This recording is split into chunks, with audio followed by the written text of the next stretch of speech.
What? Something happened to Vic. Ethan Ford's heart skipped a beat. He stood up abruptly, his expression turning grim.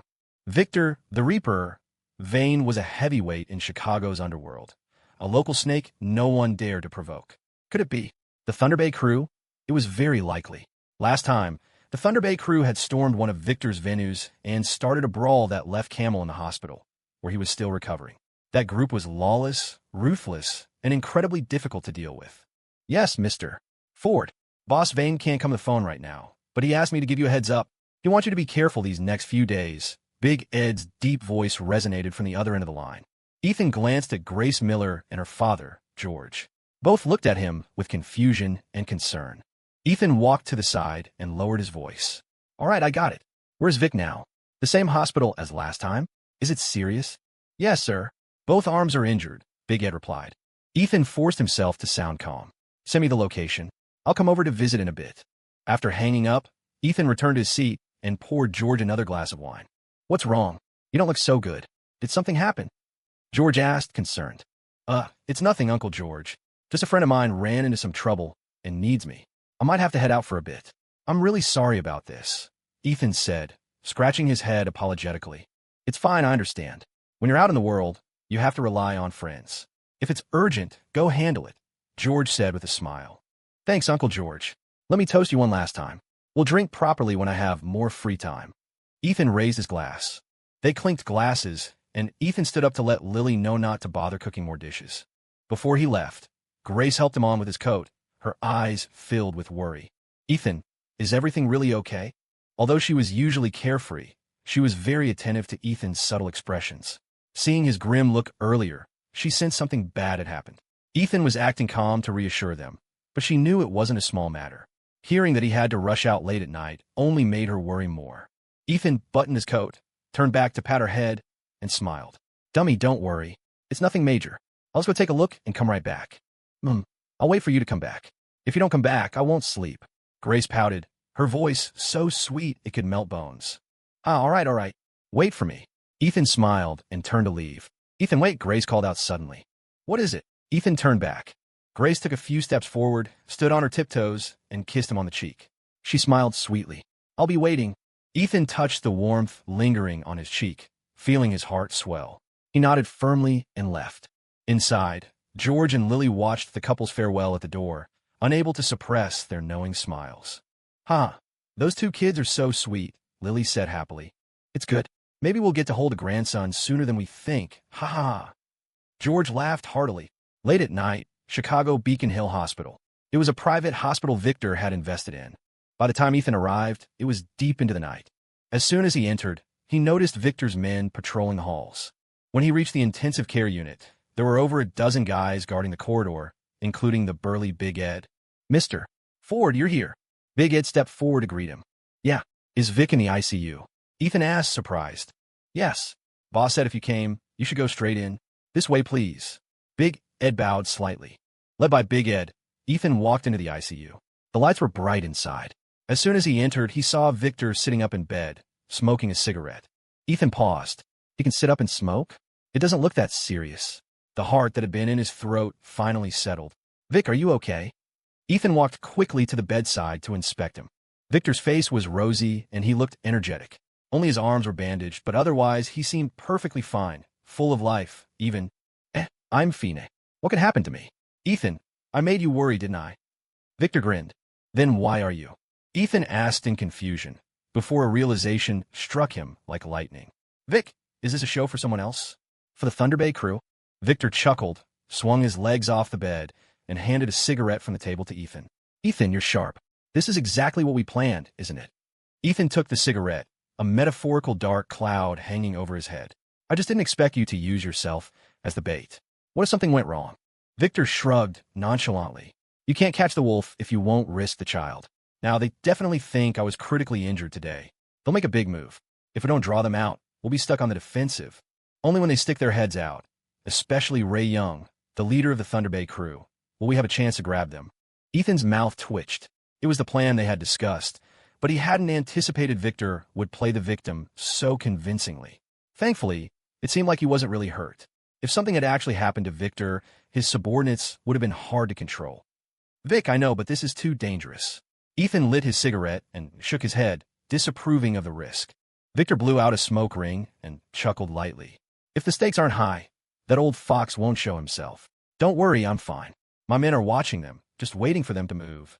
Ethan, I need to remind you. Bax Mitchell from Thunder Bay has already hooked up with Damian Cross. Damian took a hit last time, so he's looking to get even with you. Plus, your businesses are in the same lane. I heard Internet cafe business has been booming since it opened. In the University District, people are lining up to get in. Damian's dinky little internet cafes are probably taking a beating. You need to be careful. Ethan looked surprised. He hadn't expected Victor to be so well-informed about West Ford Gaming. It seemed Victor had been keeping a close eye on Damian Cross. All right, Vic, I know. I've already started setting up a security company, and we're recruiting. And if they dare to make a move, I have another way to deal with them. Ethan revealed a cunning smile. Victor looked at him with some surprise. Every time he saw that smile on Ethan's face, he knew the kid was cooking up something devious. What's your plan? Victor asked curiously. Ethan leaned in and whispered a few sentences into Victor's ear. After hearing it, Victor couldn't help but burst out laughing. Ha ha ha. Good. You kid, that's sinister. Ethan smiled. It's called maximum impact with minimum cost. Fighting and killing is too dangerous. He better not make a move. If he dares to touch me, he'll regret it. Victor pointed at Ethan, joking half-heartedly. You clever rascal. You got a thick skin and a black heart. It's a pity you aren't walking my path. Ethan shrugged. Vic, I just want to make money in peace. The underworld isn't for me. Besides, as the economy gets better, only crazy people want to be gangsters. Back when life was hard and things were chaotic, being a gangster was a way to make money and stand out. It was dangerous, but understandable. But things are different now. We're joining the WDO. The economy is full of opportunities. The risk of being a gangster is too high. It's not worth it. Ethan spoke with sincerity. It was his genuine belief, and also a subtle attempt to persuade Victor to keep a low profile and focus on making money legitimately. Victor naturally understood the subtext and nodded appreciatively. It's good that you think that way, but you and I are different. You're still on the outside. I'm already in deep. Trying to get out now would be harder than climbing to heaven. Ethan took a drag of his cigarette and shook his head. It was the truth, and there was no easy solution. When you're in the life, you don't control your own fate. By the way, Ethan, keep this quiet. Don't let Valerie know. I don't want her worrying, Victor instructed. You're overthinking it. She's been hanging out with Henry so much lately. She probably hasn't even thought about you. Ethan laughed. Victor, Omega. That kid Henry wants to be my brother-in-law? It won't be that easy. If he doesn't show me enough respect, how can I agree? Victor said with a straight face. Ethan was amused. He flicked his ash and smiled. All right, I'll pass your message along later. Since the incident at the bar, Victor had basically accepted Henry Payne as a potential brother-in-law. Lately, he had been giving Henry pointers and often inviting Henry and his sister Hannah over for dinner, treating them like family. Ethan was happy to see this. If Henry really ended up with Valerie Vane, their relationship would be even stronger, family on top of business. However, Ethan always emphasized to Henry that he needed to keep a distance from Victor regarding business. Personal relationships were fine, but business interests shouldn't mix, or he could get dragged into underworld feuds. Henry kept this in mind. West Ford Gaming never involved any cooperation with underworld industries. Victor waved his hand and smiled. All right, I called you over just so you know what's happening. Just be careful from now on. Ethan stubbed out his cigarette. Okay, I need to swing by Henry's place anyway to check on him and inspect the net cafe's security. Vic, I won't disturb your rest. After saying goodbye to Victor, Ethan left the ICU. At the door of the ward, Big Ed was waiting. Seeing him come out, he stepped forward. Mr. Ford, do you need a ride? No need. I can get back myself. Big Ed, it might be tough for you and the brothers for a while, Ethan said, patting him on the shoulder in thanks. Big Ed, a towering figure of 6'2" built like a tank, remained respectful in front of Ethan. It was all because of the unusual relationship between Victor and Ethan. The fact that Victor contacted Ethan first when something happened showed how much Victor trusted him. Hey, it's what I should do, Big Ed nodded. All right, get busy. I'm heading back. Call me if anything happens. Ethan smiled and left. Leaving Beacon Hill Hospital, Ethan took a cab to the Net Cafe in the University District. It was the West Ford Gaming University branch. Henry Payne would be there tonight. By the time Ethan arrived at the Net Cafe, it was 11:00 p.m.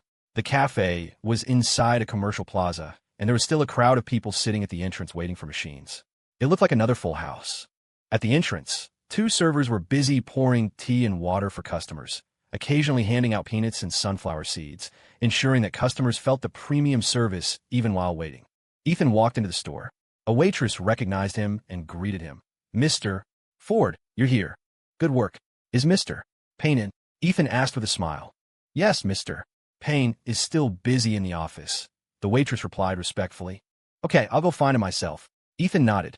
He was about to go in when he saw Henry walking out quickly to meet him. "Boss." A smile appeared on Henry's usually stern face. It was a smile reserved for his own people. He was typically strict and unsmiling with the staff. "Still busy this late? I went to see Vic tonight and thought I'd come check on you." "Come on, let's talk inside," Ethan said. "Sure, I was just about to report some work to you. You came at the right time." Henry nodded, and the two walked into the Net Cafe together. Meanwhile, in a corner of the mall, a young man wearing a black jacket with a skull logo was staring furtively at the Net Cafe entrance. The young man picked up a photo in his hand. The person in the photo was Ethan Ford. Immediately, he dialed a number. "Boss, I saw that kid Ethan Ford. He just went in the Net Cafe." "Yeah, I'm watching. Don't worry." "All right, the boys and I are ready. Just waiting for your word." "Okay, I'll wait." The young man hung up the phone, continuing to crouch in the corner, smoking and occasionally glancing at the Net Cafe door. At the same moment, in the office of Maxim Inc., Damian Cross put down his phone and stood up to hand a cigarette to the man opposite him. "Max, I heard you guys pulled off a big one today. Went right into Victor Vane's territory." Damian asked with an eager, fawning smile. Bax Mitchell took the cigarette, lit it, and smiled sinisterly. Yeah, it was a big one. Victor Vane? He's not untouchable. My big brother is out to get him." Damian poured him some tea, secretly alarmed. The Thunder Bay crew really didn't care about consequences. It seemed they were determined to fight Victor to the death. But this was good. For him, it was like watching tigers fight from the mountaintop. It would be best if the Thunder Bay crew took Victor out. Oh, right. And that Ethan Ford. Thinking of Ethan, Damian felt a bellyful of rage. Not only did Ethan embarrass him and take down Goldie's crew, but he also opened a Net Cafe in the same district. Wasn't that blatantly stealing business? Now, his Net Cafe business was plummeting. People would rather wait in line at Westford Gaming than come to his places. Damian thought for a moment and said in a low voice, "Bax, your boss Ray and I are old friends. I'll definitely do my best to cooperate with you on dealing with Victor, but I have a favor to ask, brother." What is it?" "Speak," Bax said indifferently, propping his legs up on the coffee table and smoking.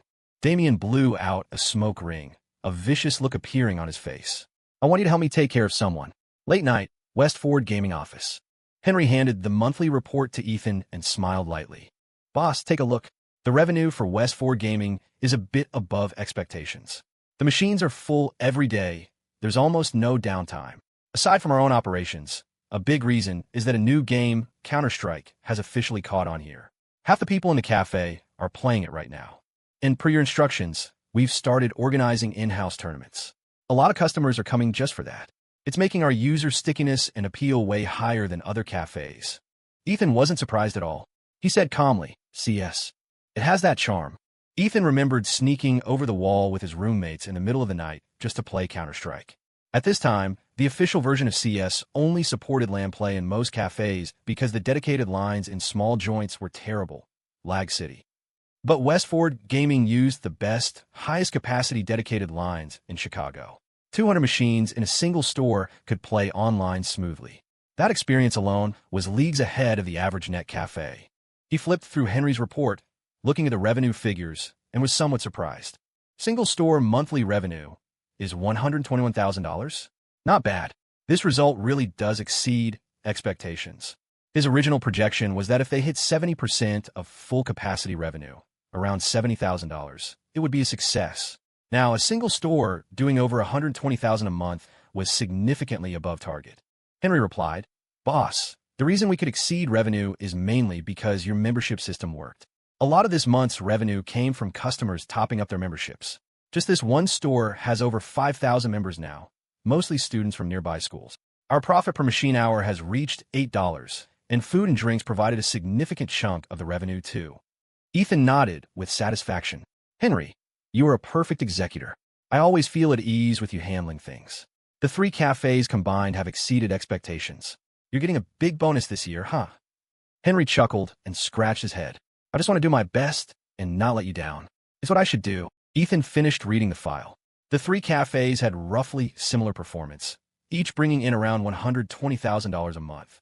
Total revenue was $360,000, excluding venue, personnel, and operating costs. These three cafes would break even in just over 2 months.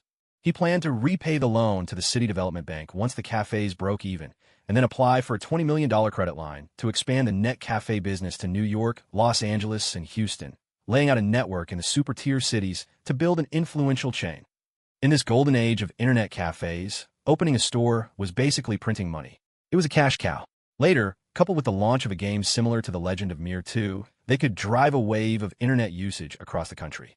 Compared to CS, the upcoming MMORPGs were the main event. Next year, in September 2001, Shanda would acquire the distribution rights for The Legend of Mir 2 in China. Within 2 years, they earned over $100 million from that game alone.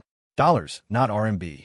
Almost everyone in net cafes across the country would be playing that game, buying time cards, spending like crazy.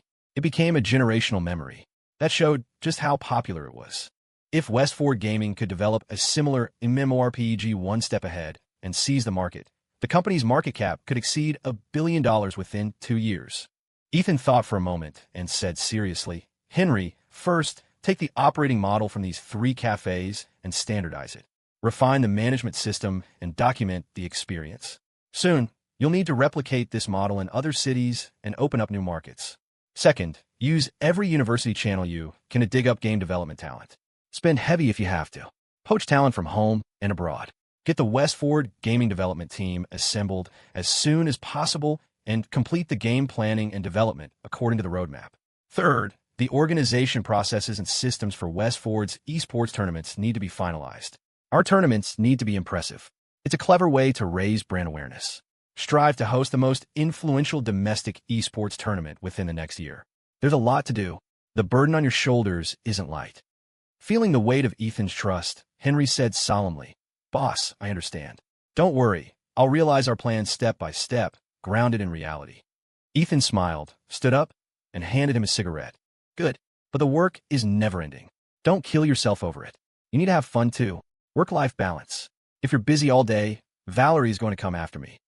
Henry blushed and took the cigarette. Probably not. Val is very understanding." "Haha, I'm just reminding you. By the way, if you have free time, take some tobacco or booze to your future brother-in-law, Vic. Before you secure Valerie, you gotta secure her brother." Ethan patted him on the shoulder. "All right, boss. I get it." Henry grinned foolishly. Only when Valerie was mentioned would a shy, boyish look appear on his face. The smile was goofy, but it looked happy. "Okay, by the way, one more thing. I've established a security company. I'll be sending personnel to the net cafes soon. Take me to check the surveillance system now. I want to verify it. It's a troubled time. Now that our business is taking off, people will get jealous. If anything happens, I hope you won't rush to be impulsive. The most important thing is that people are safe. Money can be earned again, but if people are gone, they're gone. Don't be rash like last time, understood?" Ethan instructed seriously. Henry felt warm inside and nodded heavily. "I understand, boss." Afterward, Henry took Ethan to check the surveillance equipment and fire safety measures. A single cafe had 20 cameras, completely covering every corner and key area. After verifying everything was correct, Ethan left the cafe with peace of mind and headed home. On the way back, Ethan specifically bought a large serving of pot stickers for Grace, figuring the girl definitely hadn't slept yet and would be starving by now. Sure enough, as soon as he returned to the neighborhood, he saw Grace sitting alone under a tree by the roadside, wrapped tightly in a scarf. Ethan's eyes twinkled. He crept up stealthily behind her, put down the pot stickers, and suddenly covered her eyes with his hands. He deepened his voice. "Guess who?" The sudden move startled Grace. Ethan was secretly pleased with himself, but a second later, he regretted his death wish. "Grasa. Ugh. Ow. It hurts.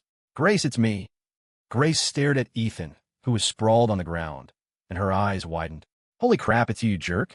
I thought it was some creep. Bastard. You scare me to death." Ethan, pinned to the ground, managed to turn his head and forced a bitter smile. "Grace, could you get off me first?" Grace smiled apologetically and let him go. "Cough, sorry about that." Pure self-defense reflex. After speaking, she stuck out her little pink tongue playfully. Ethan climbed up from the ground, rubbing his shoulder, and laughed helplessly. Looks like I really can't play games like that with you in the future. It's lethal. Grace grabbed his ear and laughed. What, blaming me? Wasn't it you asking for it? Oh, yes, it was me. My bad. Ethan shouted quickly. Seeing him beg for mercy, Grace let go of his ear, pulled him onto the bench, and personally massaged his shoulders. How is it? Still hurt? Grace asked with some distress. Hurts. Hurts like hell. It hurts here, and here too. Ethan put on a pitiful look, grabbing her hand and moving it around his body. Here? Grace asked, confused, her hand on his stomach. No, lower. Is it here? Hey, no, a little lower. It hurts there. Here. Not there yet, lower. Yes, lower. Grace listened to him, her hand moving down slowly.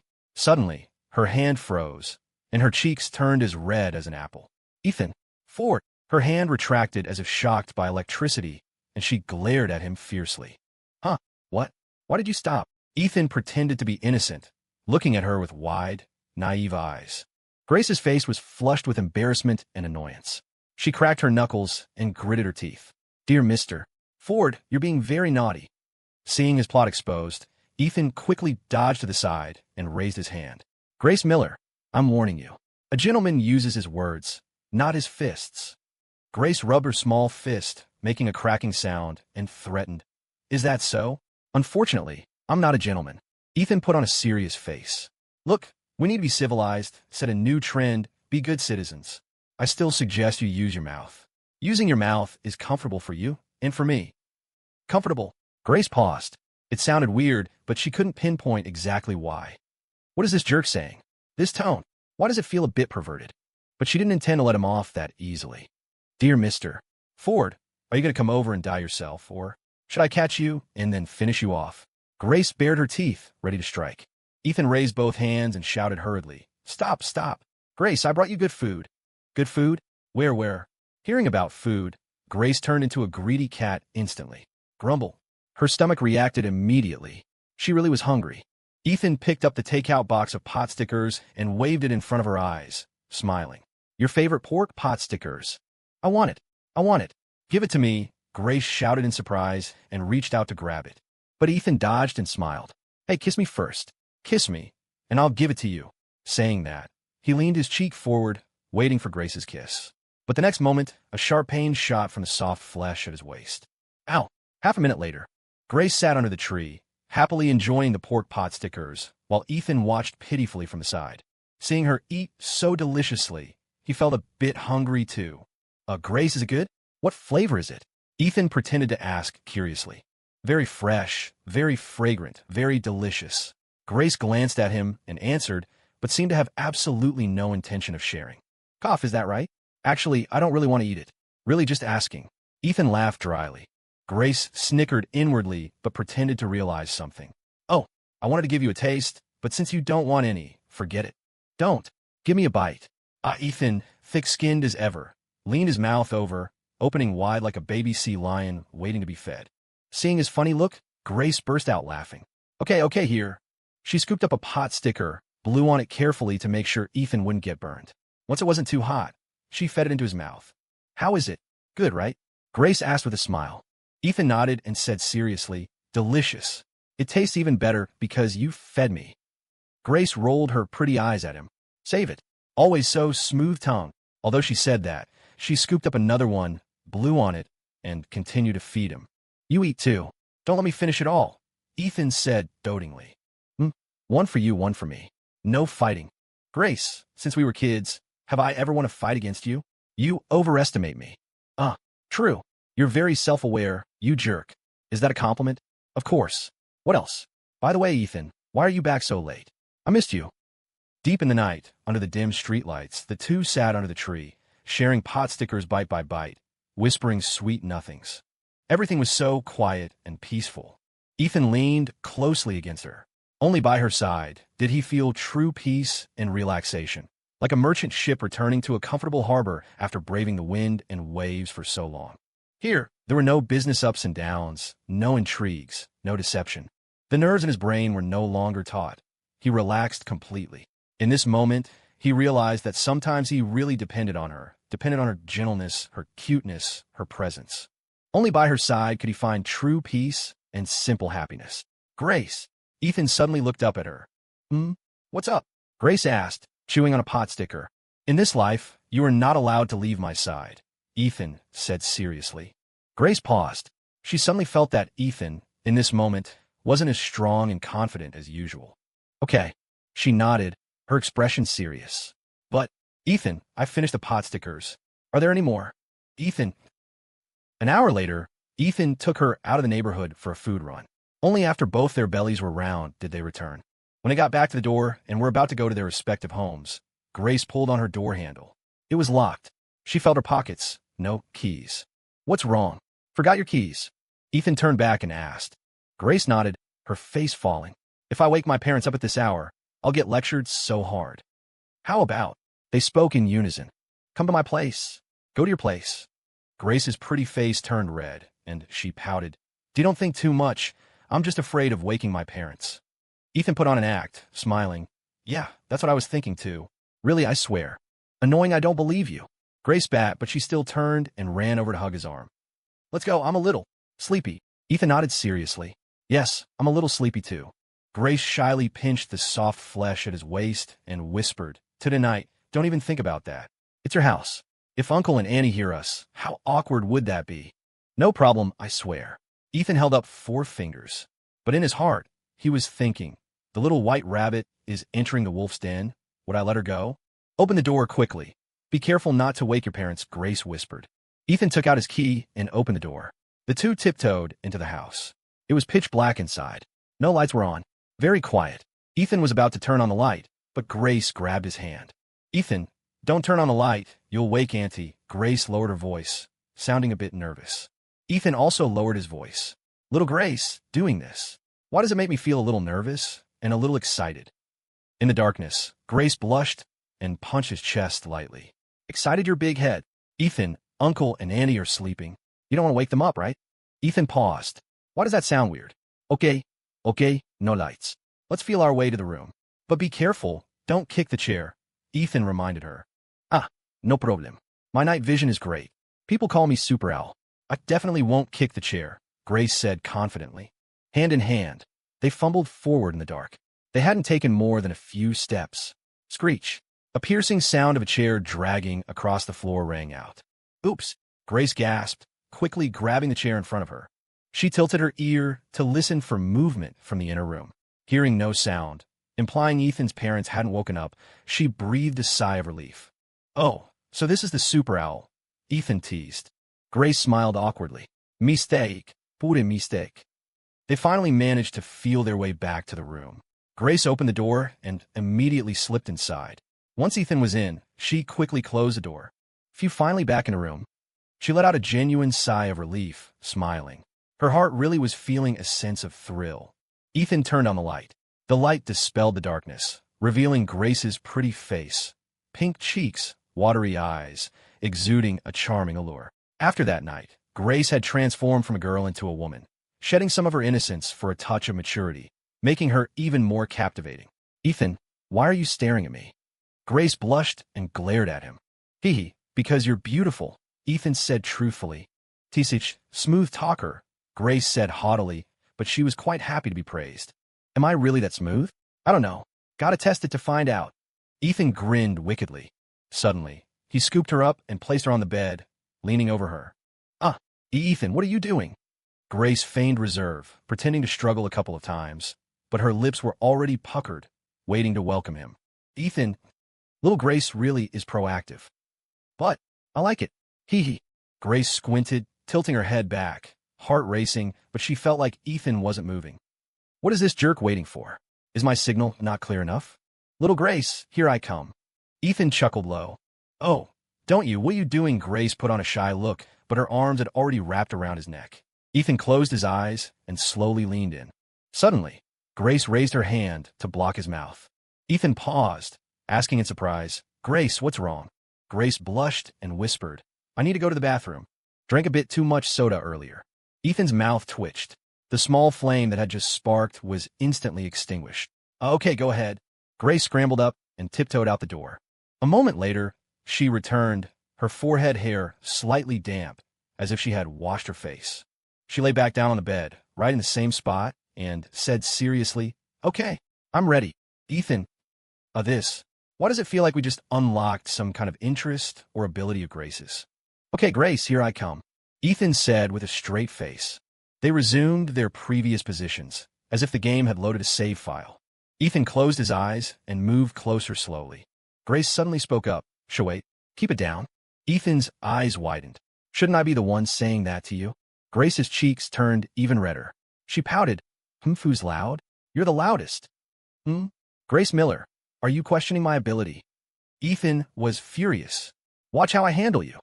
Ethan was about to kiss her when Grace suddenly grabbed his shirt, flipped over, and pinned him underneath her instead. He, Mr. Ford, who handles whom isn't decided yet. Grace's eyes shimmered, and she bit her lower lip lightly. Her look was filled with seductive charm. With that, she took a rubber band from her pocket and tied her long, dark hair into a ponytail, revealing her pale, sexy neck. Every move she made plucked at Ethan's heartstrings. The small flame that had been extinguished roared back into a raging fire. Come on, let's fight. Little Grace, you will pay for your contempt. Ethan, bring out your full strength. Watch me take you down single-handedly. If my kung fu is unrivaled, why would I fear you? Grace pulled the quilt over, covering them both inside. Just as the great battle was about to erupt, Grace suddenly said, Stop. What is it now? Ethan stuck his head out of the quilt, helpless. It's too bright. Haven't turned off the light, Grace said, blushing. Hey, at this hour, my parents are definitely playing chess with the Sandman. It doesn't matter if the light is on. Ethan said seriously. Ethan, turn it off anyway, Grace pouted and wheedled. Ethan smiled bitterly. Fine, I'll get the light. He immediately crawled out of the warm nest and ran to turn off the switch. Suddenly, he heard rustling sound from outside the door. Then came his mother, Mary Ford's voice. Oh my, getting a late-night snack and shopping really wore me out. Is our son back? It's this late, he should be back.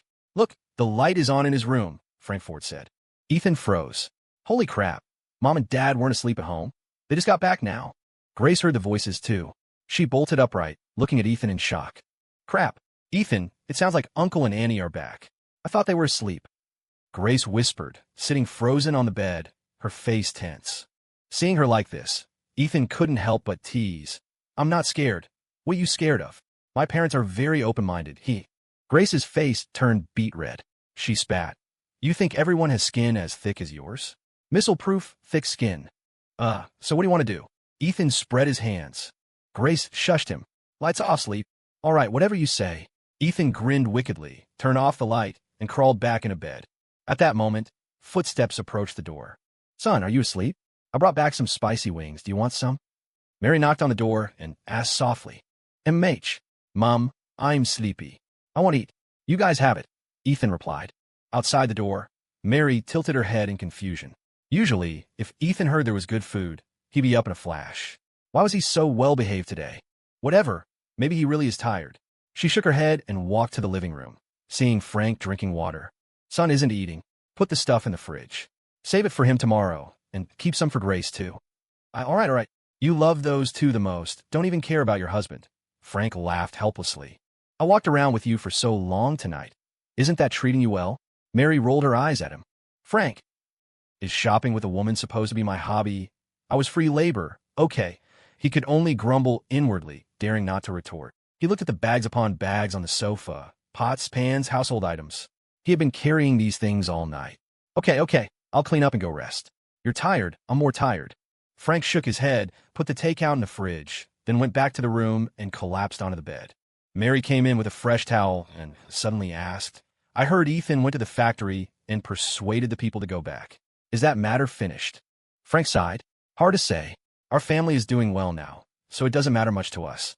But a lot of workers at the mill don't have a successful son like ours. Most are tightening their belts. If the acquisition deal isn't settled, they'll probably riot again. I wish I could help, but I'm powerless. Ethan opened those computer shops and made quite a bit, but I'm afraid even he can't do much about this. At least George is okay in there. That's fortunate. Mary was a bit worried. Yeah, there's really no way around it. Other factories have laid people off. I guess we can't escape it either. If Ethan hadn't made good money, we'd probably be a hardship case too. But speaking of which, that kid Ethan really has a knack for making money. Just a few days ago, he gave me several $1,000s, called it pocket money. How could I use that much pocket money? Does that kid think money isn't money? Even if he's rich, He can't spend it like this. I've saved most of what he gave me. Later, if he marries Grace, we'll need a house, right? And the wedding gifts and everything. Plenty of places to spend money. Frank listened and felt her words were drifting. He sat up and teased. Why are you talking about our son getting married? In such a rush to hold a grandson? Mary glared at him. What? You don't want to? I'm retired now. Besides busy work around the house, it's just watching TV and sleeping. Sometimes I feel empty inside, like something is missing. When I think about it, something really is missing. Missing a cute grandson. Ethan is successful now. Getting married early isn't a bad thing. Ideally, 2 kids in 3 years after marriage. Then I'd be even happier. Frank waved his hand and laughed. Come on, you can't rush this no matter how much you want to. Both kids are in college. Wait until at least their 3rd-year internship. Who has kids while in college these days? You just wait another 2 years. Frank's words popped Mary's little fantasy bubble, annoying her. You sure relaxed about it. With that, Mary threw down the towel, turned, and marched out of the room. Frank scratched his head, confused. What happened? Why did she get angry all of a sudden? A woman's heart. Truly impossible to understand.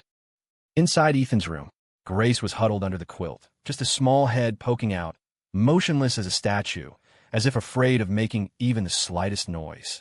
Little Grace, relax. No need to be nervous. Under the covers, Ethan wrapped his arms tightly around her, pulling her into his embrace. With warm, soft jade in his arms, Ethan's heart, previously doused, began to stir again. Grace wiggled and nuzzled in his arms, finding a comfortable position. She whispered, "It doesn't matter for you, but if Uncle and Annie find out, wouldn't I lose so much face? And how awkward would that be?" It doesn't matter. They came back so late tonight, they'll definitely sleep in. We just need to get up a bit earlier tomorrow. Ethan chuckled low, thinking the current Grace was very cute. True. Okay, then I'm going to sleep. Grace nodded and closed her eyes. The room fell into silence. A long while later, Ethan, are you asleep? Not yet. Can't sleep. Actually, I can't sleep either. Then how about we do something? What do you want to do? Do what we love to do, of course. Ethan pulled the quilt up, covering their heads. The quilt rolled, and the bedboards creaked under the strain. The next morning, just as the sky was turning a hazy gray, Grace slowly woke up. She yawned and rubbed her sleepy eyes, looking exhausted. It was really because last night was just too tiring. Just waking up, her consciousness was still blurry.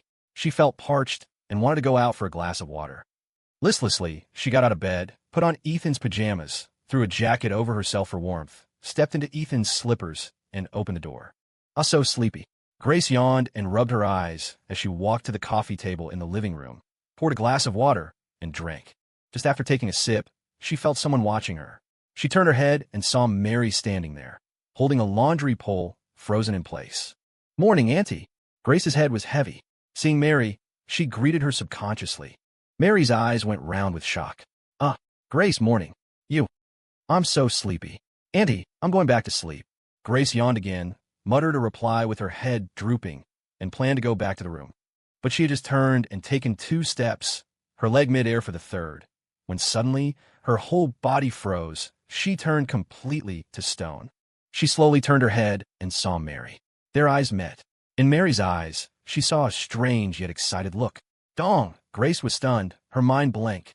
I'm done for. Grace stood petrified, the air around her seemingly solidified. A bizarre and unexplained atmosphere flowed between the two of them. Right now, only one phrase occupied Grace's mind. Social death. It was too mortifying. She wished she could find a crack in the floor to crawl into, but looking around, there were no cracks. Helpless, Grace stammered with a red face. "Annie, morning." She had completely forgotten that she had already said hello just a moment ago. Mary squinted, looking her up and down, an excited smile appearing on her face. "Morning, Grace." Just from the clothes she was wearing, the shoes, and that messy hair, Mary had already guessed what was going on. This girl definitely spent the night here. My son really has skills. Ha. Does that mean I'm not far from holding a grandson? Thank the Lord, Buddha, and all the gods. Grace, did you sleep well last night? Mary quickly put down the laundry pole and walked over to inspect her more closely, looking for clues. Grace was thin-skinned. Being scrutinized like this, she almost buried her head in her collar. Pretty good. Grace's pretty face was bright red as she replied with her head down. Mary had sharp eyes. At a glance, she noticed Grace's aura seemed slightly different, more mature. She instantly felt sure. Ha ha ha. Good sleep is good. Grace, rest a bit first. Annie will make breakfast for you, and then simmer some soup. You need to nourish yourself. Right. I'll make you some red date and black chicken soup. It nourishes Een and beauty, very good for you. And I heard eating black chicken is good for the womb, easy to get pre. Mary was speaking when she suddenly realized she almost slipped up and slammed on the brakes. Cough. Anyway, it's good for the body. Grace said guiltily. And no need to trouble yourself, Auntie. I'll eat breakfast outside later. With that, she turned and fled, wearing Ethan's big slippers flap, flap, flap, trotting all the way back to the room. Seeing her like this, Mary beamed and teased. This child, why be so polite with me after all this? Changing how you address me sooner is fine too. Oh, right, I haven't bought a black chicken yet. I need to go to the market. Oh, and buy a turtle for my son to boost his vitality. Yes, got a boost. Both kids need a boost. Mary muttered to herself as she hurriedly went to the kitchen to grab her vegetable basket for the market. Wife, who were you talking to just now? We have a guest. Frank yawned as he walked out of the bedroom. Mary came out of the kitchen with the basket and waved at Frank, signaling him to come closer. She looked mysterious and excited, as if she had a huge secret she couldn't wait to share. What is it? Frank was clueless, walking up to her with a confused look. It's Grace. Mary lowered her voice, excited. Grace? She came over this early? That's too ear. What? Frank's expression changed as he realized something. Mary pinched his arm and whispered, Dummy, Grace spent the night at our house. In our son's room. Huh, really? Frank was shocked. He didn't expect Ethan to be bold enough to bring Grace home for the night, and he certainly didn't expect Grace actually stayed. These two kids really don't shy away from anything. Mary rolled her eyes at him. I saw it with my own eyes just now. Could it be fake? TSK, say, am I getting ready to hold a grandson? Huh. Amidst a shock, Frank sighed with emotion. Yeah, maybe your wish will come true soon. But it's good. We watch these two grow up. If they can tie the knot, that would be the best. Mary waved her hand and laughed. All right, enough talking to you. I have to go to the market to buy groceries and make them some soup. Build them up. What? Soup first thing in the morning? Frank asked, astonished. Of course. Drinking plenty of soup is good for the body, Mary said matter-of-factly. As she spoke, she turned to leave, not forgetting to instruct him before stepping out. Old man, remember to cook some yam and meat oatmeal later. Put in extra meat. Frank stood there dumbfounded. This treatment. It's really good. Why didn't I ever get treatment like this back in the day? In the room, Grace curled up under the quilt, tossing and turning, her heart racing, completely unable to calm down. Just now was literal social death. What do I do? She covered her head with the quilt in embarrassment. Thinking about getting up and facing Ethan's parents later made her head spin. Ethan was woken up by her. He rubbed his eyes and asked groggily, Grace, why are you up so early? Truly, having good stamina is different. Grace's cheeks flushed. She reached into the quilt and placed her icy cold hand on his waist. Ow. Ethan felt like he had been frozen by a block of ice. His whole body shuddered, and sleep instantly vanished. Ouchie, what are you doing? Ethan sat up immediately, wrapping the quilt tightly around himself to prevent another surprise attack from Grace. The thrill of being frozen by someone else's hand in winter was something many had experienced. That sudden icy shock really could wake someone up instantly. Grace pouted haughtily. That's for teasing me. Ethan, I have something very serious to tell you. Ethan's eyes widened. Something very serious. Could it be you really are pregnant? Grace glared at him with her beautiful eyes. Oh, no. I just went out to drink water and bumped into Auntie. Did you know, Ethan? So? And then, Grace said with annoyance, What? You don't know how mortifying it was. And I found that the way Annie looked at me was wrong. Very wrong. Ethan asked curiously. Wrong how? I can't explain it. Just kind of weird and a little excited. Grace pondered. Ethan teased. She probably wants to hold a grandson. I can already imagine her face. Is that it? Grace paused, then realizing something, she spat. I don't want it this soon. Ethan lifted the quilt, went over to hug her, and smiled. Who can say with these things? It's all fate. Maybe we hit the jackpot this time. Grace. Jackpot. Jackpot your big head. Grace blushed crimson and reached out with her icy little hand. Ow. Grace Miller, I'm warning you. Stop using magic attacks on me. Ethan let go of her and wrapped the quilt tightly around himself again, looking at her warily. Fine, no magic attacks. Physical ones then. Grace rubbed her knuckles. With that, she threw off the covers and dove in. Ow! Grace, you're for real. I'll fight you. Ethan Ford, I'll teach you to say jackpot. Let's see how this lady handles you. Hey. Hands are fine, but stop bullying my little brother. Sorry, I just grabbed the wrong thing by accident. Grace, do you hear yourself? No, that was the whisper of a demon. The two turned the world upside down under the covers, playing and wrestling. Outside the door, Frank had just put rice in the pot for oatmeal and was about to go wash up. Passing Ethan's room, he heard the bedboards creaking wildly inside and froze. My God, these two kids are going at it in broad daylight, too. It's good to be young. This is good. Grandson coming soon. Frank shook his head and turned into the bathroom. An hour later, Ethan got up and dressed while Grace sat on the edge of the bed, tying her hair. He glanced back at the youthful and lovely Grace. From the side, she seemed to have developed again. It shouldn't be an illusion, because the hand field doesn't lie. Little Grace has grown too. Congratulations. Ouch. Why am my lower back a bit sore? Ethan rubbed his old waist, secretly lamenting. Am I really this weak? Thankfully, he held back during the play fighting earlier. Otherwise, he wouldn't be getting out of bed before noon. Ethan, why are you staring at me? Grace turned and asked casually. Cough, nothing. Just reflecting on how the ancient poets never lied. Ethan smiled. Grace thought he was about to praise her again and asked quickly, what poem? Praising my beauty. You could say that. The line goes, a range when viewed horizontally, a peak from the side, far, near, high, low, each view distinct. Ethan said with a straight face. Grace paused, then looked down at herself, understanding exactly what he meant. Ethan Ford, you're very poetic, aren't you? Ow. Grace went over and pinched the soft flesh at his waist, her cheeks blushing like red apples. Ethan chuckled.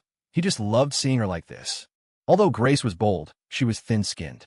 A little teasing made her blush, and that shy look was truly cute. Knock, knock, knock. Suddenly, there was a knock at the door. Son, Grace, are you up? I made breakfast, and the soup is simmering.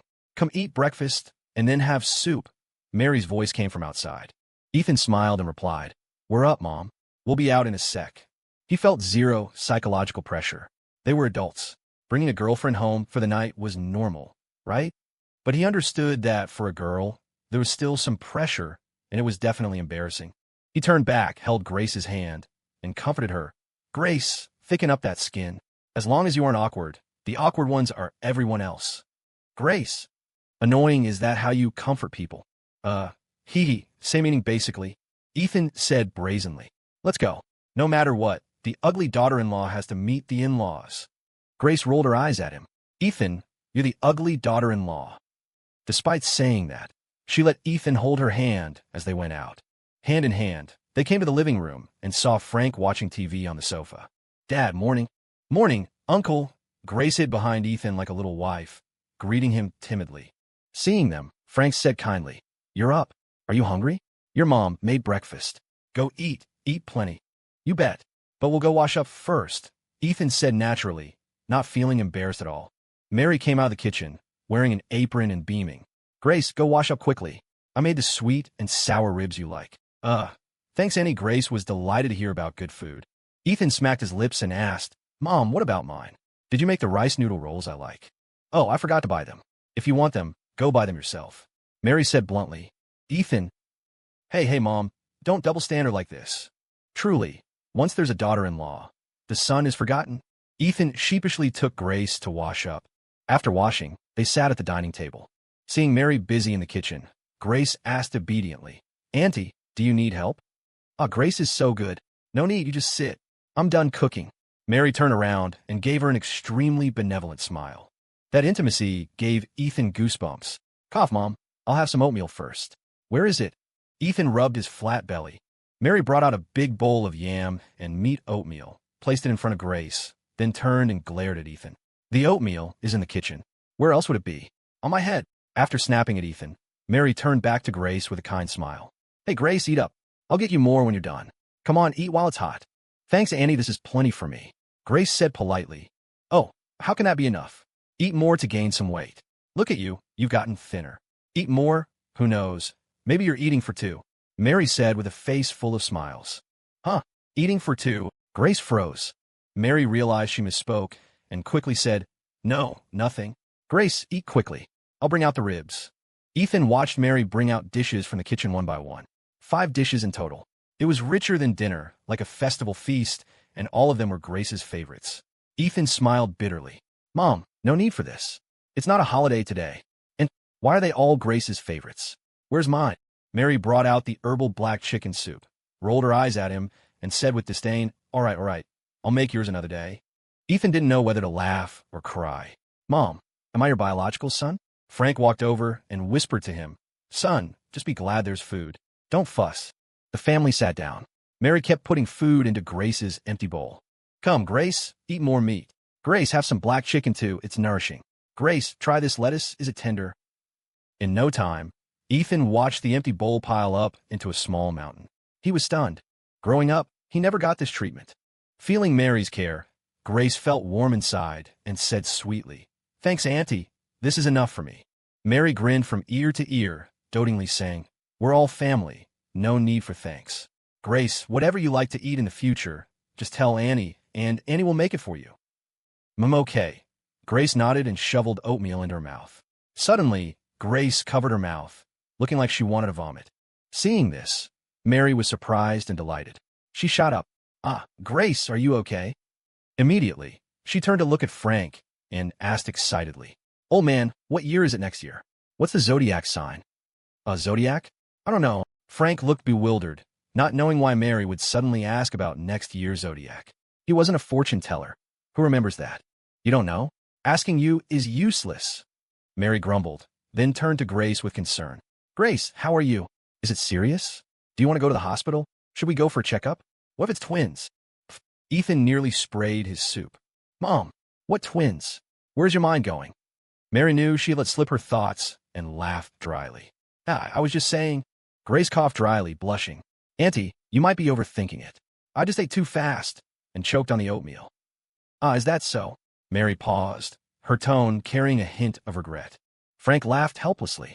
See, you're rushing it yourself. The kids aren't even in a rush. Mary glared at him, then smiled awkwardly at Grace.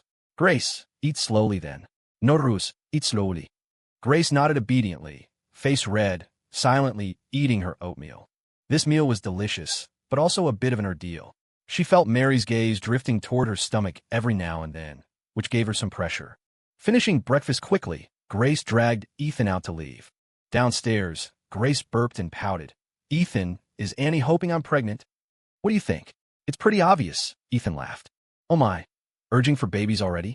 It really is a happy burden, Grace sighed. Ethan leaned in front of her face and smiled.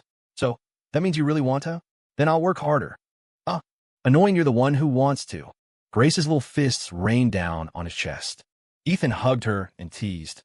Hey, twins in one go would be best. Done in one shot. Don't say that anymore. I still have so many dreams to achieve.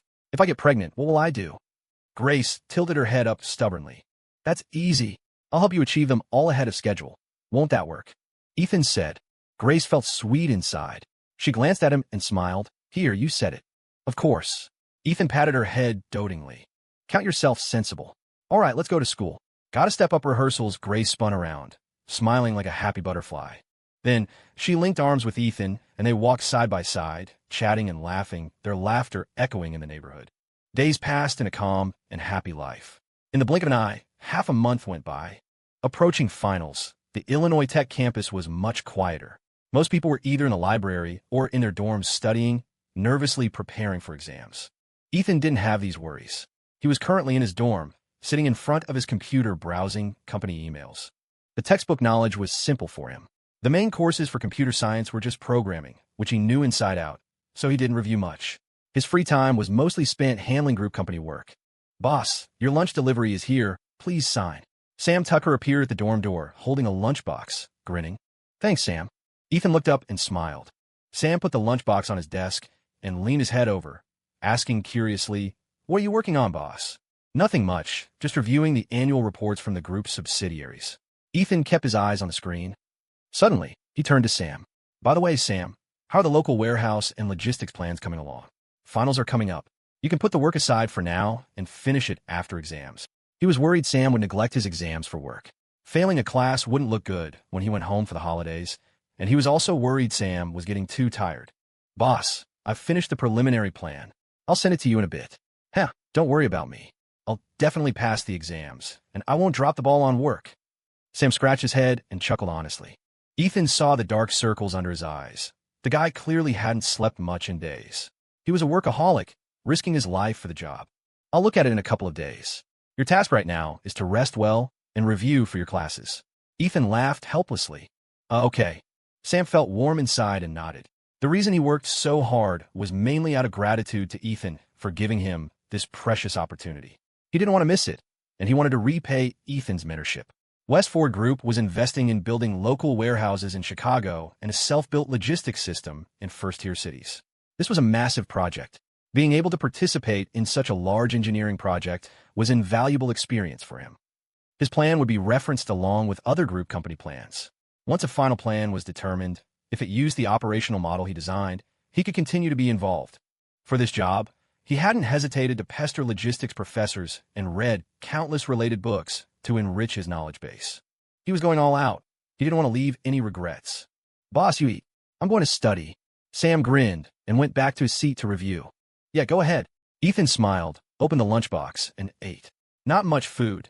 2 meats, 1 veggie, $2.50. Not a feast, but enough to fill the belly. Ethan was never picky about food. Having been poor, anything tasted good. In no time, Ethan polished off the lunchbox. He was preparing to continue working when his phone rang. It was Grace. He answered, "What's up, Grace? Miss me already?" "Yeah, you have a big ego." Grace's giggle came from the other end. "Ethan, can you go shopping with me tonight? I want to buy some warm leggings. It's been too cold lately. Shivering isn't enough to keep warm in the dorm anymore, and my laundry won't dry." "Sure, I'll take you to the night market tonight," Ethan replied. After the winter solstice, Chicago got cold. It was that damp, bone-chilling cold, magic damage. Without thermal wear, relying on inner strength was useless. "Then it's a date. See you tonight." Grace blew a kiss and hung up. Night, University District Night Market. There weren't many people shopping tonight. Pedestrians were scarce. Only the lights in front of the vendor stalls were on, making business look a bit desolate. Ethan and Grace held hands, leaning on each other as they strolled down the street. So few people tonight. Grace shrank her neck in her scarf and looked around. Exams are coming up. Besides, in this freezing weather, not many people want to be out shopping, Ethan said, rubbing his hands and breathing out a cloud of white mist. Compared to the physical attack of the north, the magic attack of this damp cold was indefensible. No matter how many layers you wore, it felt useless. As they passed the entrance to the bar street, they suddenly heard a commotion. Instinctively looking over, they saw a group of young men shoving a person out of a bar, cursing and beating him. Ethan watched this scene, secretly lamenting the chaotic times. Before strict enforcement, the city's security was poor. Fights happened all over the city every day. Why does the guy getting beaten look familiar? Grace stopped and pointed. "Ethan, does that guy inside look like Luke Brooks?" Ethan looked closely and was stunned. "Look like? That is Luke Brooks." "Screw you. What do you mean? You spilled on my bro's clothes and think you can just walk away?" A blonde thug grabbed Luke Brooks by the hair and snarled viciously. Luke reeked of alcohol, his eyes glazed over. He couldn't even stand steady. Let go. I apologized. What else do you want?" "What else? Pay up. My bro's outfit is a brand name. Armani, you know. Pay up now." The blonde demanded fiercely. 4 other young punks stood by, laughing as they looked at Luke like a lamb to the slaughter. A drunk like this was the perfect target. Intoxicated and defenseless, they could extort as much as they wanted. "How much?" Luke didn't resist, hiccuping as he asked. 5,000. The blonde held up 5 fingers, asking for an exorbitant amount. Luke pulled out his wallet, threw $500 bills at them, and turned to leave. "Fuck, you playing me?" The blonde slapped him with his open palm. Smack! The slap landed solid on Luke's face, sending him crashing heavily to the ground. But Luke didn't make a sound. He just tried to get up and leave. The blonde and his crew weren't about to let him go. They grabbed him, punching and kicking. Street vendors nearby were startled and backed away, afraid of getting caught in the crossfire. Luke was kicked down again, crashing right into a flower stall selling roses, knocking over quite a few flowers. The blonde and his crew ferociously kicked the obstructing roses aside, hauled Luke up from the ground, and cursed, "Fuck, pay up, or you're crawling out of here today." Luke's eyes were empty, and he remained silent, as if he had lost interest in everything in the world. Suddenly, a flat-top youth with dark skin standing nearby spoke in a buzzing voice. "You stepped on my flowers." The blonde glared sideways at the flat-top youth. Fuck, so I stepped on them. You got a problem. The flat-top youth clenched his fists, silent, but his eyes were burning with anger, clearly trying his best to restrain himself. Hey, Luke Brooks, you're pretty pathetic. Suddenly, an indifferent voice sounded beside them. Hearing this voice, Luke's brow twitched. He turned his head and saw the arrival. Ethan Ford. Ethan stood with his hands in his pockets, looking at him calmly. The you right now isn't the Luke Brooks I know. The Luke I know at least hit back if he got hit. Even if he couldn't win, he'd swing. A man who loses the fight, but not his spine. Luke smiled miserably. Yeah, are you here to laugh at me? Yeah, you really are a joke right now. Ethan nodded. Seeing that these two were ignoring them and chatting, the blonde was furious. Fuck, kid, none of your business. I advise you not to meddle, or we'll wreck you too. Ethan ignored the blonde completely, continuing to stare at Luke. Luke, remember when we were 8 and got into that fight with the class next door? Before his voice even faded, Ethan suddenly lashed out with a kick, striking the blonde right in the crotch. Ow! The blonde's scream echoed through the street. The onlookers all felt a phantom chill in their groins. This young man is ruthless. Taking the opening, Luke delivered an elbow strike to the blonde's head. The combo instantly dropped the blonde to the ground, unable to get up. The kick and elbow were timed perfectly. With the blonde down, his 4 accomplices reacted, grabbing flower pots from the nearby stall to swing at the 2 of them. Luke was too drunk to react quickly. He watched helplessly as a guy swung a pot toward him. Just as the pot was about to smash his head, he closed his eyes, waiting for the blood. Bam! A muffled thud. He didn't feel the expected pain. Opening his eyes, he saw a figure blocking in front of him. It was Ethan. Ethan had kicked the thug away. Sober the hell up. We're in a fight. Ethan shouted, then dodged another incoming flower pot. Luke was stunned, shaken to his core. He never expected Ethan to shield him so recklessly. Suddenly, a folding chair came flying at Ethan from the side. Ethan saw it, but he couldn't dodge. He could only raise his arm to cover his head and take the hit. In that split second, a leg appeared in his field of vision, intercepting the chair. Crack! The chair was shattered into pieces by the kick. The crowd was instantly stunned by the power of that kick. Ethan looked over in surprise. The person who had just kicked the chair apart was the dark-skinned, flat-top youth in the gray-green jacket. Bam! The youth punched out, fast as lightning, hitting the chair-wielding thug on the chin. The punch was so fast it was almost invisible to the naked eye. The thug was knocked out cold instantly. Shit! The thug holding the flower pot threw it at the flat-top youth. Smash! The youth raised his leg in a sweeping kick, shattering the incoming pot in midair. Holy crap! Gasps erupted from the surrounding crowd. The remaining 2 thugs were scared witless. This guy's skills are unreal. Not an opponent. Terrified, the 2 thugs turned and fled. But 3 of their accomplices were still on the ground. The blonde lay there, intimidated by the fierce aura of the flat-top youth, pale-faced and afraid to move. Pay for my money. The flat-top youth squatted down and held out his hand. Trembling, the blonde pulled out all his money, a handful of loose change, barely over $100. The youth took the money, counted it, threw $12 back at him, and then silently stood up to gather the scattered roses on the ground. Ethan recovered from his shock and said gratefully to the youth, "Thanks, brother. What do I call you?" The flat-top youth focused on picking up the roses, not even turning his head. Wes Sterling.